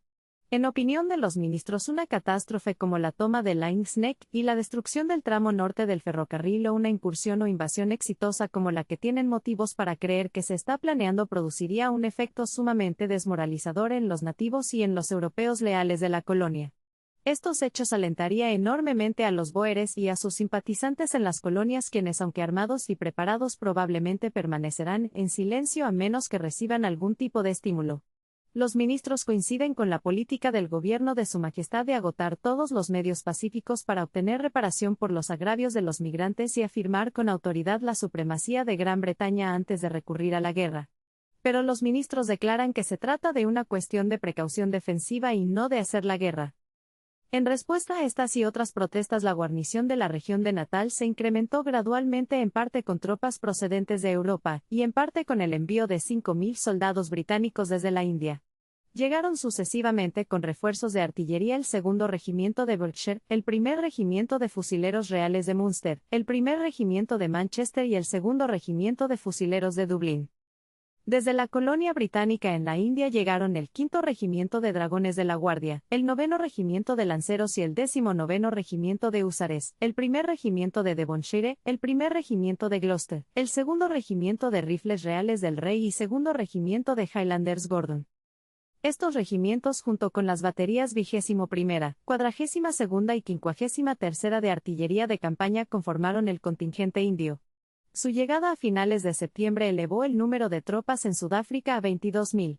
Esa era una fuerza insuficiente para un enfrentamiento en campo abierto contra el numeroso, móvil y valiente enemigo al que iban a enfrentarse. Pero esa fuerza demostró ser lo suficientemente fuerte como para evitar ese desastre abrumador que con nuestro conocimiento más completo ahora podemos ver que era inminente. En cuanto a la disposición de estas tropas, surgió una discrepancia entre las autoridades de la región de Natal y los jefes militares en el lugar. El príncipe prusiano Kraft Karl Logas de Hohenlohe-Ingelfingen afirmó: tanto la estrategia como la táctica pueden verse supeditadas a la política. Pero la necesidad política debe ser muy grave y evidente cuando es la sangre de los soldados la que debe pagarse. Ya sea por la deficiente inteligencia o por ese sentimiento de casta que dificulta que el soldado profesional reconozca, a pesar de experiencias pasadas deplorables, a un adversario serio, a un campesino a caballo. Los periódicos británicos proclamaban que esta vez el Imperio Británico no subestimaría a sus enemigos, pero nuevamente el Imperio Británico estaba subestimando gravemente al enemigo. El tercio norte de la región de Natal era una posición militar tan vulnerable como la que un jugador de Kriegspiel podría desear. La región de Natal se extiende en un ángulo estrecho, culminando en su punto más alto en un paso difícil, el ominoso Langsneck. El paso de Langsneck está dominado por la aún más siniestra mole de la colina de Majuba. Ambos flancos de este ángulo son vulnerables a la invasión, uno desde la República Sudafricana y el otro desde el Estado Libre de Orrin. Una fuerza situada en el vértice se encuentra en una trampa perfecta, pues el enemigo en constante movimiento puede invadir el territorio al sur, cortar la línea de suministro y construir una serie de trincheras que dificultarían enormemente la retirada. Más al sur, en posiciones como las ciudades de Ladysmith o Dundee, el peligro, aunque no tan inminente, sigue siendo evidente a menos que la fuerza defensora sea lo suficientemente fuerte como para resistir en campo abierto, y lo suficientemente móvil como para impedir que un enemigo a caballo la flanquee. Para nosotros, dotados de esa profunda sabiduría militar que solo se adquiere con el conocimiento de los hechos, es obvio que con una fuerza defensora que no podía desplegar más de 12.000 hombres en la línea de combate, la verdadera frontera defendible era la línea del río Tugela. Pero se eligió la ciudad de Ladysmith. La ciudad de Ladysmith era un lugar prácticamente indefendible, ya que está dominado por altas colinas en al menos dos direcciones. Un asedio a ciudad de Ladysmith parece no haber sido contemplado jamás, ya que no se solicitaron ni enviaron cañones. A pesar de ello, se depositó en este pequeño nudo ferroviario una cantidad de provisiones valorada en más de 1.000.000 de libras, lo que imposibilitó la evacuación de la posición sin grandes pérdidas. El lugar era el punto de bifurcación de la línea principal de ferrocarril. Una rama del ferrocarril conduce a la ciudad de Arrowsmith en el Estado Libre de Orrin. Otra rama del ferrocarril atraviesa las minas de carbón de Dundee y Newcastle hasta el túnel de Langsneck y la República Sudafricana. El gobierno de la región de Natal otorgaba una importancia ahora parece exagerada a la posesión de las minas de carbón. Fue por su firme sugerencia, con la aprobación del general Penn Simmons, que se dividió la fuerza defensora y se envió un destacamento de entre 3 y 4.000 hombres a la ciudad de Dundee, a unos 64 kilómetros del grueso de las fuerzas que permanecía al mando del general Sir George White en la ciudad de Ladysmith. El general Penn Simmons subestimó el poder de los bóeres. Pero es difícil criticar un error de juicio que ha sido tan noblemente redimido y tan trágicamente pagado. La situación militar había dejado de ser desesperada, pero seguía siendo precaria. 22.000 soldados regulares se encontraban en el lugar con la esperanza de recibir refuerzos de unos 10.000 colonos. Pero estas fuerzas debían cubrir una vasta frontera. La actitud de la colonia británica del Cabo no era en absoluto incondicional y podría volverse hostil. La población negra podría concebiblemente unirse en contra del Imperio británico.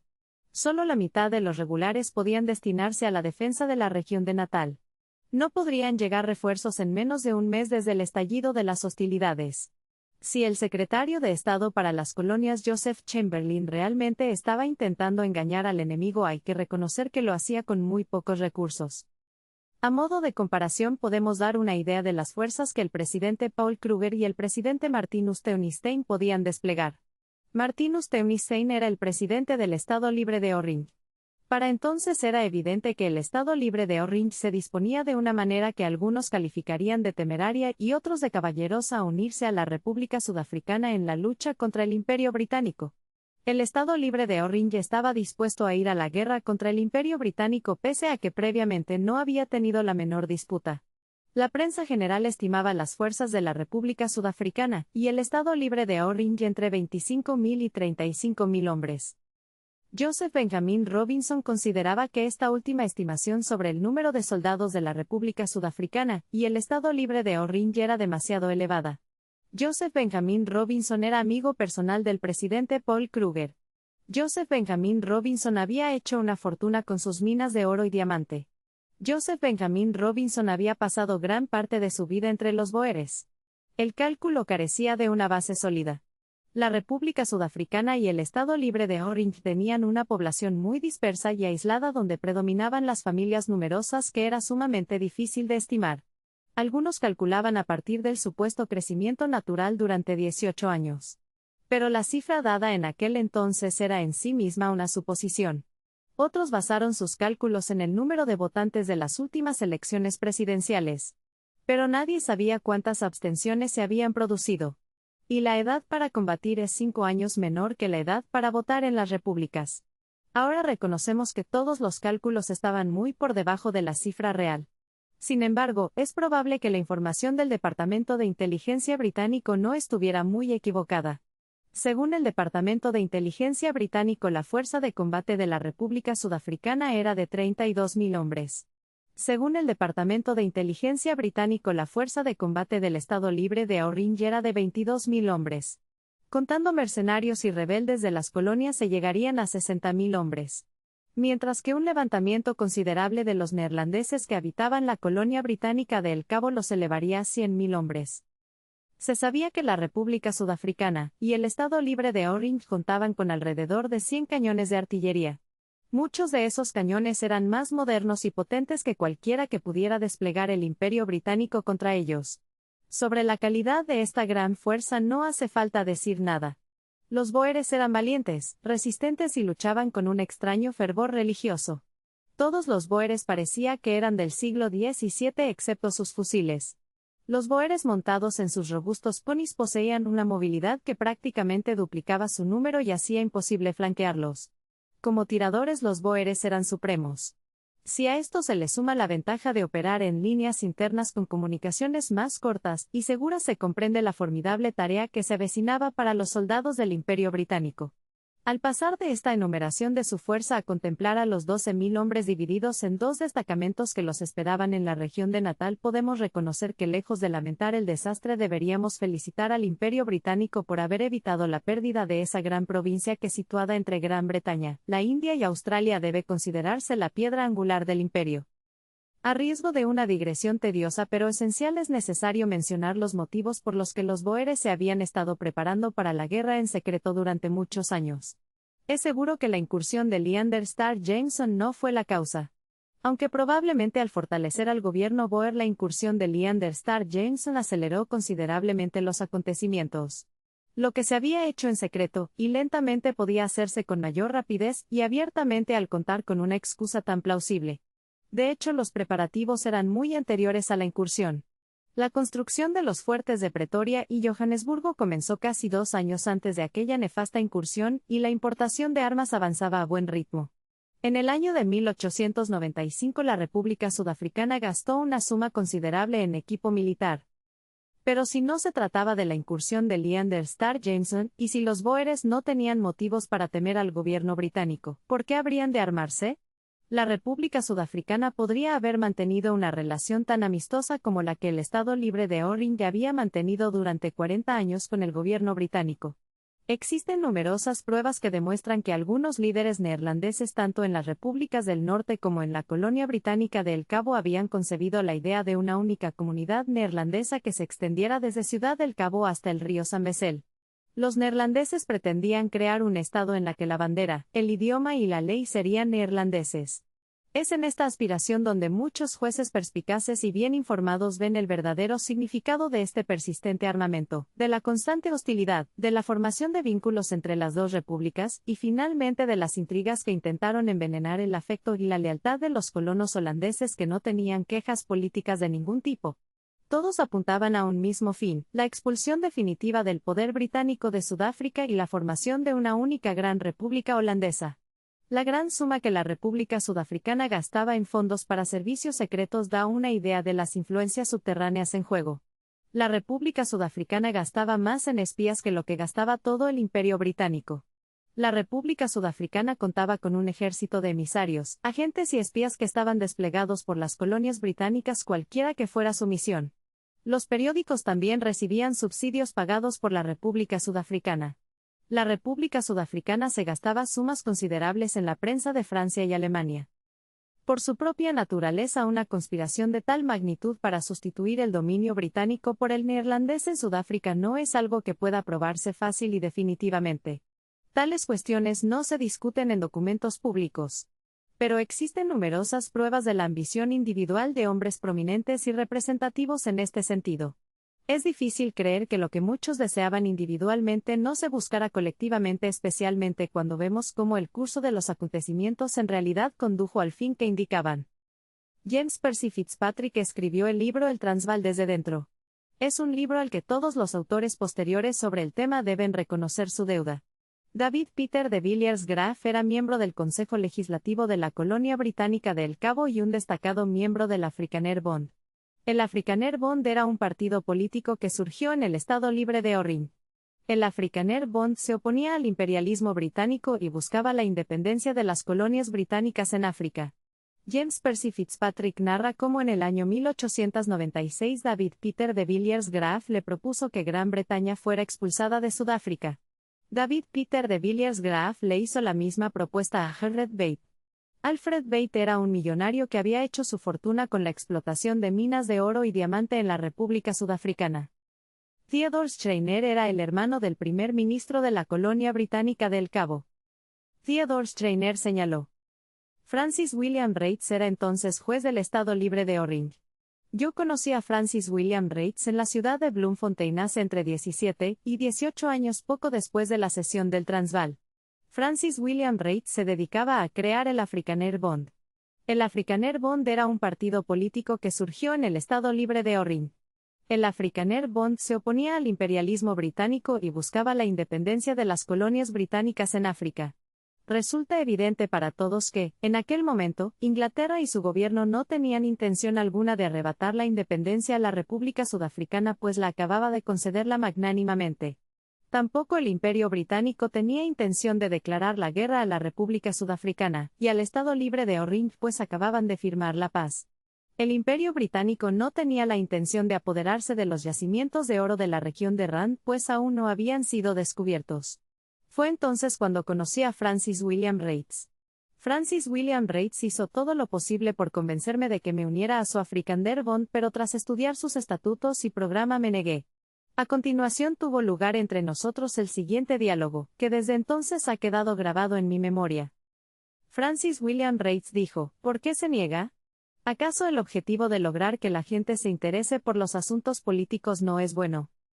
Theodore Schreiner respondió: sí, lo es. Pero me parece ver claramente entre líneas que esta constitución apunta a algo mucho más profundo que eso.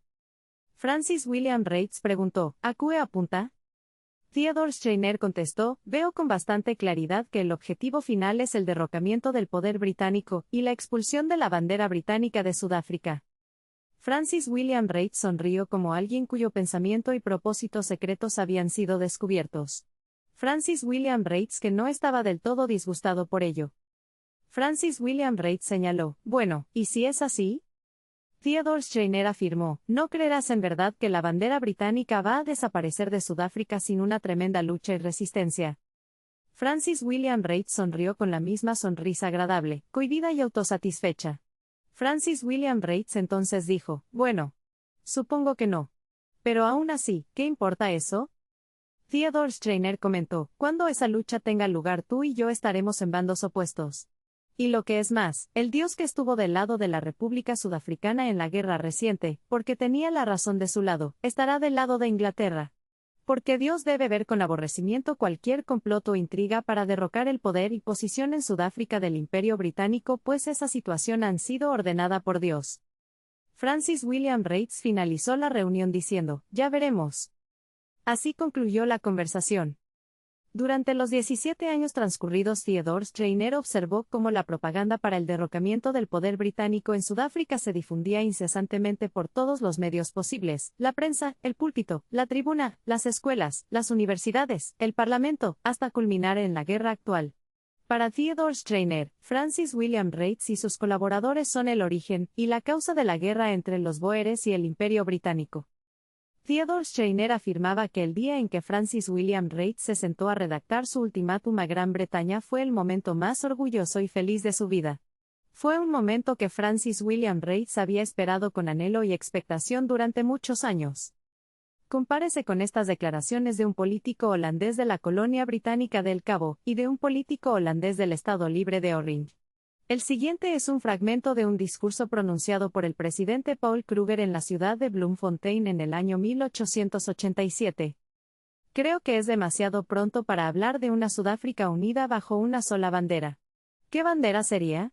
La reina de Inglaterra se opondría a que arriaran su bandera. Y nosotros los ciudadanos de la República Sudafricana nos oponemos a que retire nuestra. ¿Qué se puede hacer?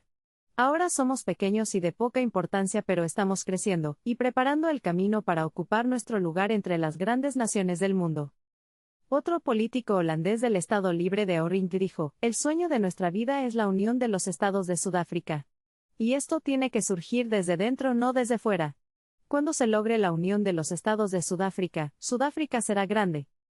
Siempre la misma teoría presente en todos los ámbitos del pensamiento holandés. Había de numerosas señales que indicaban que se estaba preparando su puesta en práctica.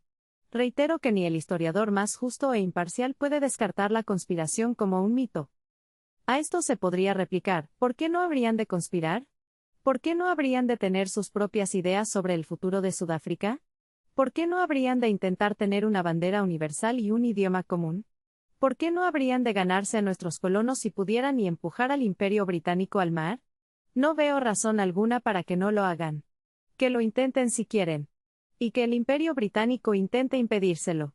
Pero dejemos de hablar de la agresión británica, de los planes capitalistas sobre los yacimientos de oro, de las injusticias contra un pueblo pastoril, y de todos los demás velos que se han usado para encubrir el problema. Que quienes hablan de los planes británicos sobre las repúblicas dirijan su atención por un momento a las pruebas que existen de los planes republicanos sobre las colonias. Que reflexionen sobre que en un sistema todos los hombres blancos son iguales y que en el otro la minoría de una raza ha perseguido a la mayoría de la otra. Que consideren bajo qué sistema reside la verdadera libertad.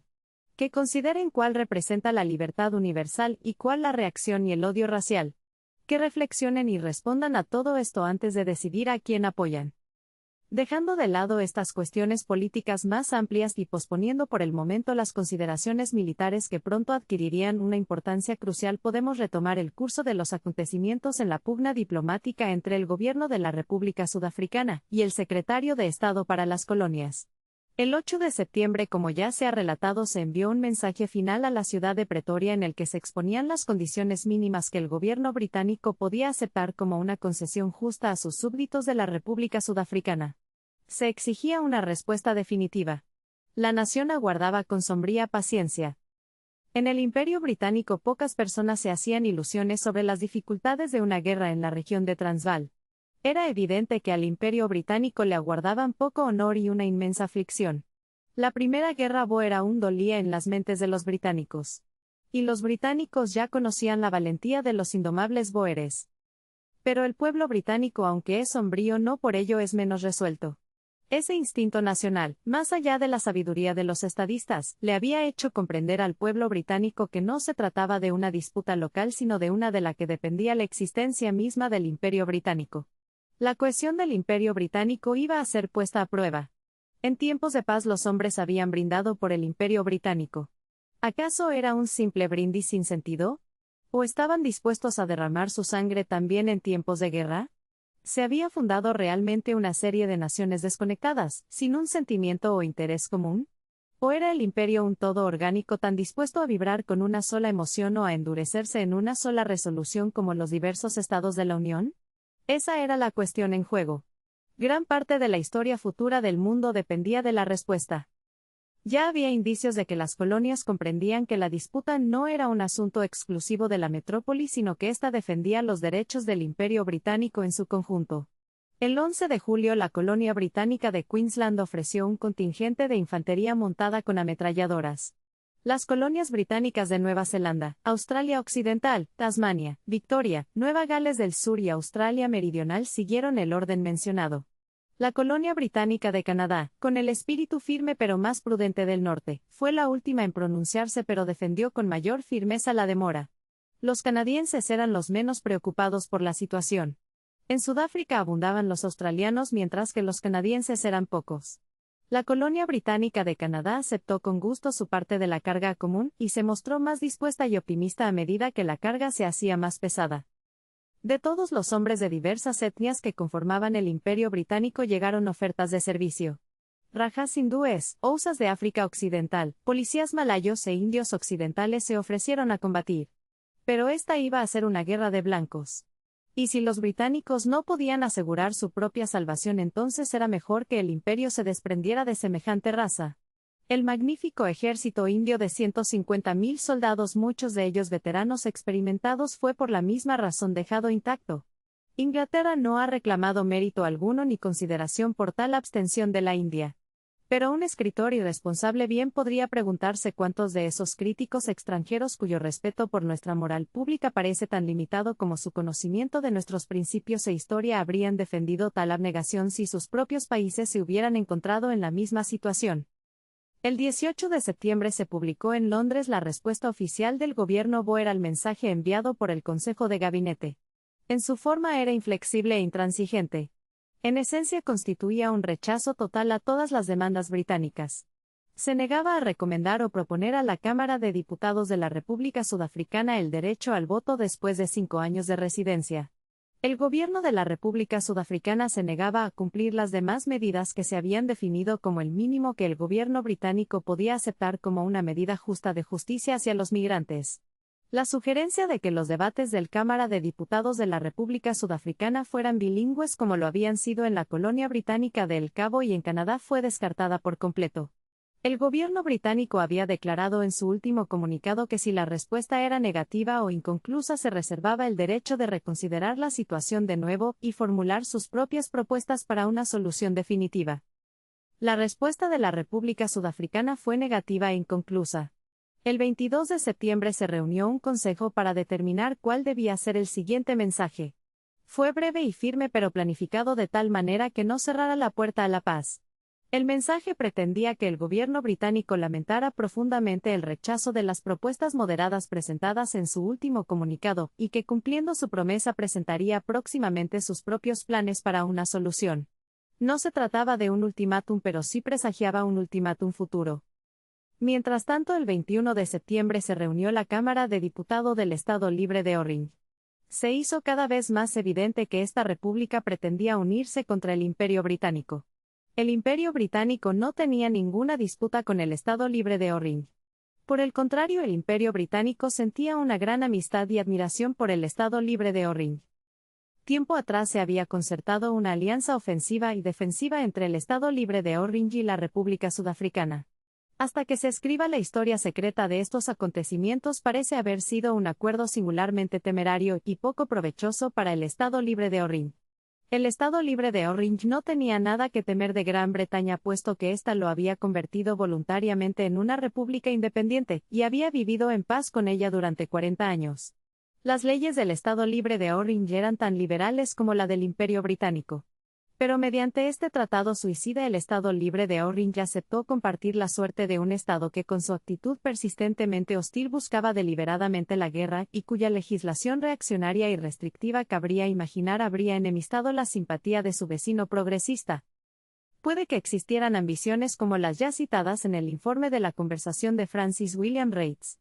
O puede que se tratara de una completa alucinación en cuanto a la fuerza comparativa de los dos combatientes y el probable futuro de Sudáfrica.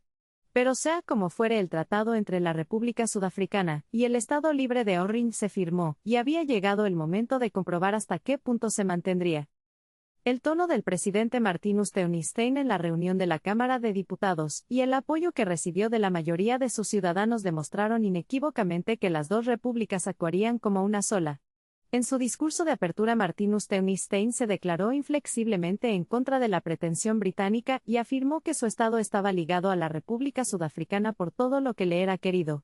Entre las precauciones militares obvias que el gobierno británico ya no podía descuidar se encontraba el envío de una pequeña fuerza para proteger la larga y expuesta línea férrea que se extiende justo fuera de la frontera de la República Sudafricana desde la ciudad de Kimberley hasta Rhodesia. Sir Alfred Milner se comunicó con el presidente Martinus Theunistein sobre este movimiento de tropas señalando que no estaba dirigido en absoluto contra el Estado Libre de Orange. Sir Alfred Milner añadió que el gobierno imperial aún albergaba la esperanza de un acuerdo amistoso con la República Sudafricana.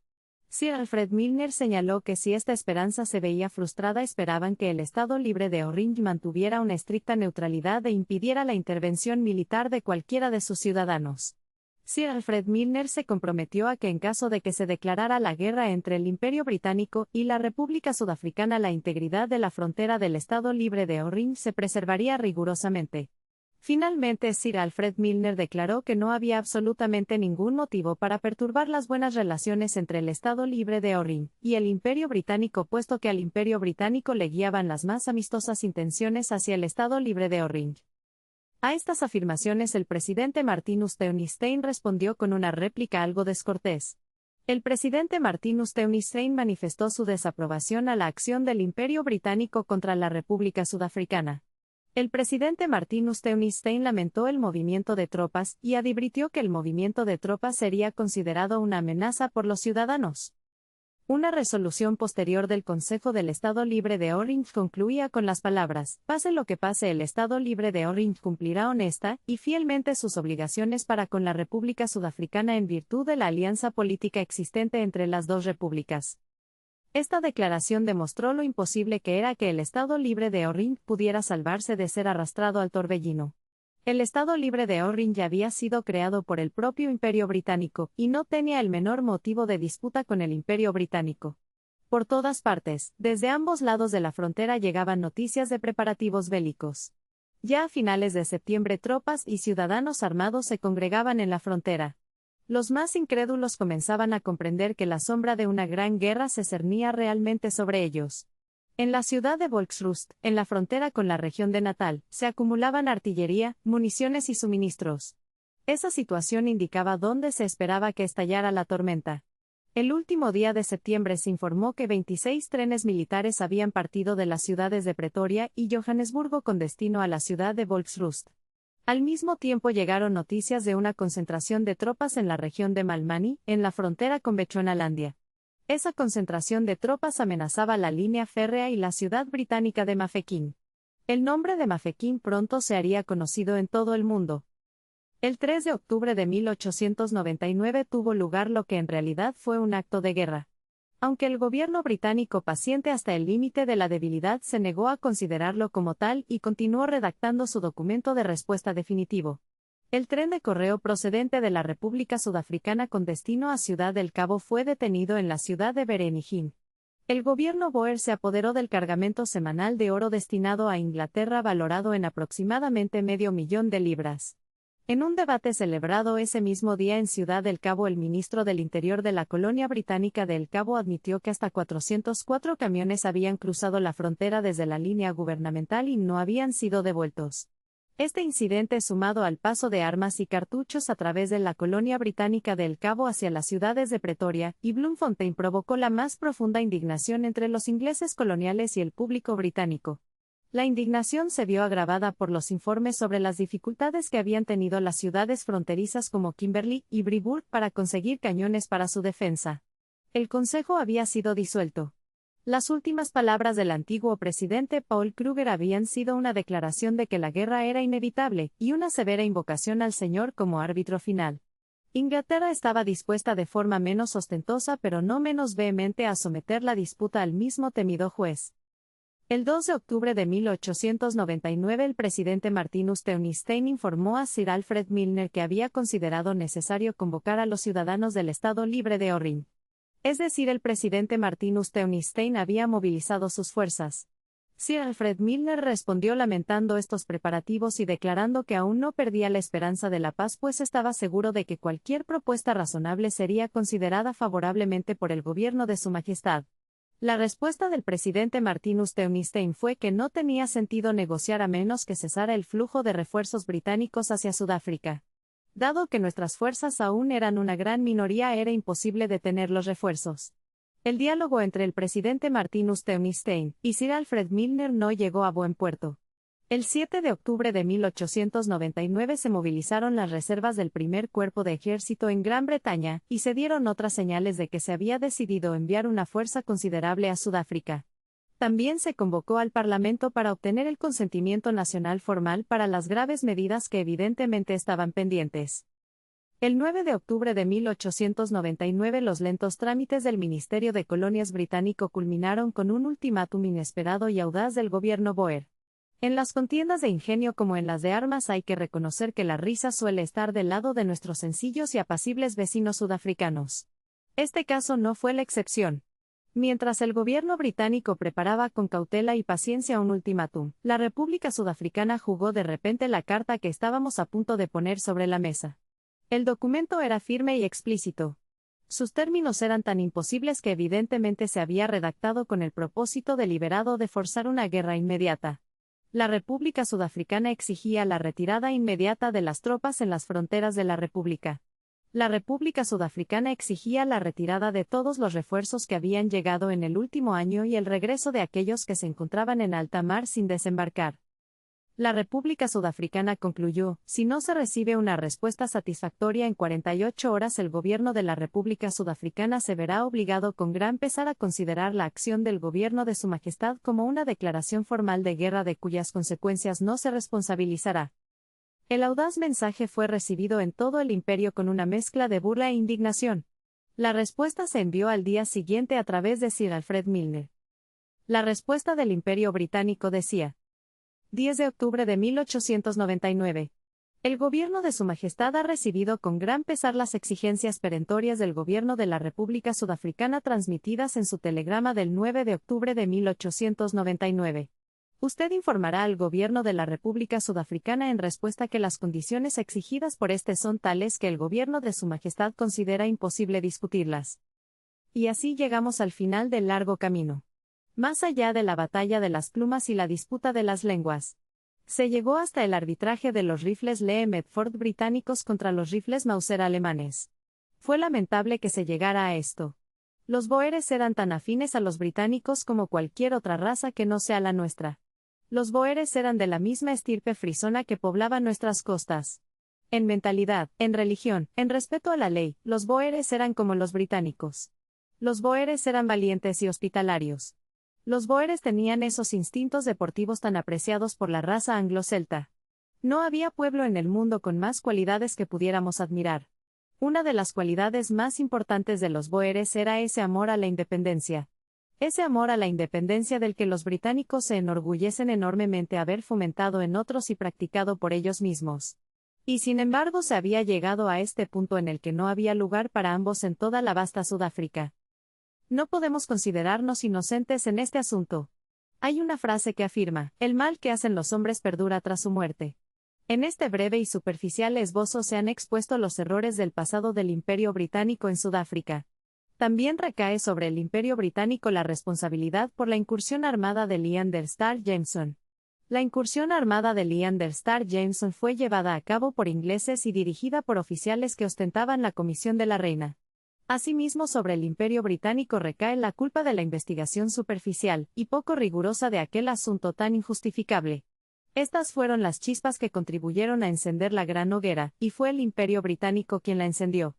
Pero las brasas que resultaron tan inflamables no fueron obra del Imperio Británico. Fueron las injusticias cometidas contra la mitad de la comunidad, la firme resolución de la minoría de grabar y hostigar a la mayoría, la determinación de un pueblo que había vivido 2 generaciones en un país de reclamarlo enteramente para sí.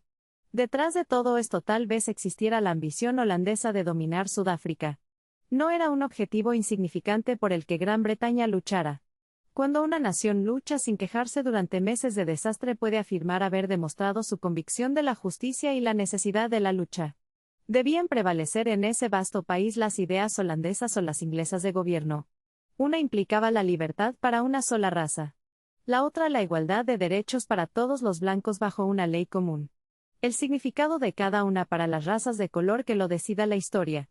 Esta era la cuestión principal que debía resolverse desde el instante en que el reloj dio las 5 de la tarde del miércoles 11 de octubre de 1899. Ese momento marcó el inicio de una guerra destinada a determinar el destino de Sudáfrica, a provocar grandes cambios en el Imperio Británico, a influir seriamente en la historia futura del mundo y, de paso, a modificar muchas de nuestras concepciones sobre el arte de la guerra. Es la historia de esta guerra la que, con recursos limitados pero con gran empeño en el cuidado y la sinceridad, intentaré ahora narrar. Fue en la mañana del 12 de octubre de 1899 entre el frío y la niebla cuando los campamentos bóeres de las ciudades de Sandspruit y Volksrust se desmantelaron. Y los bóeres partieron a la guerra. Eran unos 12.000 de ellos todos a caballo. Tenían 2 baterías de 8 cañones Krupp cada una. Los bóeres conformaban la fuerza invasora procedente del norte que esperaba unirse posteriormente a los habitantes del Estado Libre de Orring, y a un contingente de alemanes y transvaaleros que cruzarían la frontera del Estado Libre de Orring. Una hora antes del amanecer los cañones abrieron fuego y los fusileros siguieron de cerca al último afuste. La primera luz del día iluminó la sinuosa línea negra que descendía entre las colinas. Un testigo presencial comentó, la expresión de sus rostros era de determinación y tenacidad. No había rastro de miedo ni de vacilación.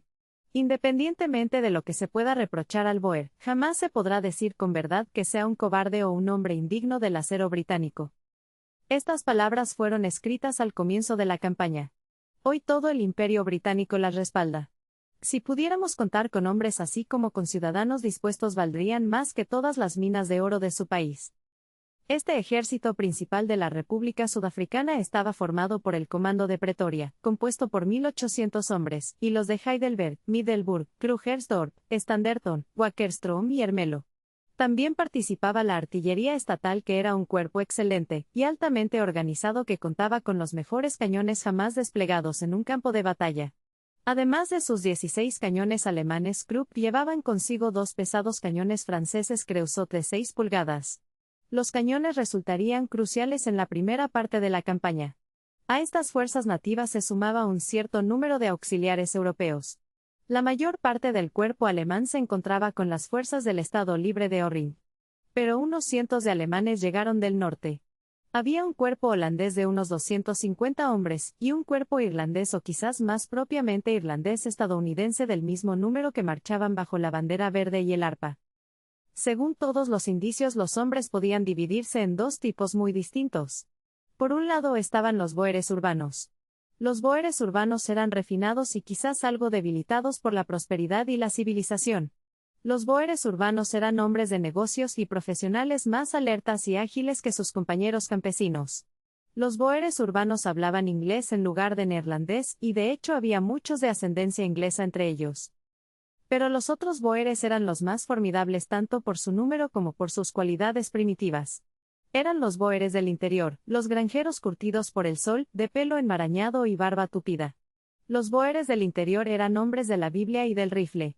Los bóeres del interior estaban imbuidos de las tradiciones de su propia guerra de guerrillas. Los bóeres del interior eran quizás los mejores guerreros naturales del mundo, eran tiradores y cazadores, acostumbrados a la dureza de la vida y a un lecho aún más duro. Los bóeres del interior eran toscos en sus modales y en su forma de hablar, pero a pesar de muchas calumnias y algunas verdades desagradables podían compararse con los ejércitos más disciplinados en su humanidad y su deseo de respetar las normas de la guerra.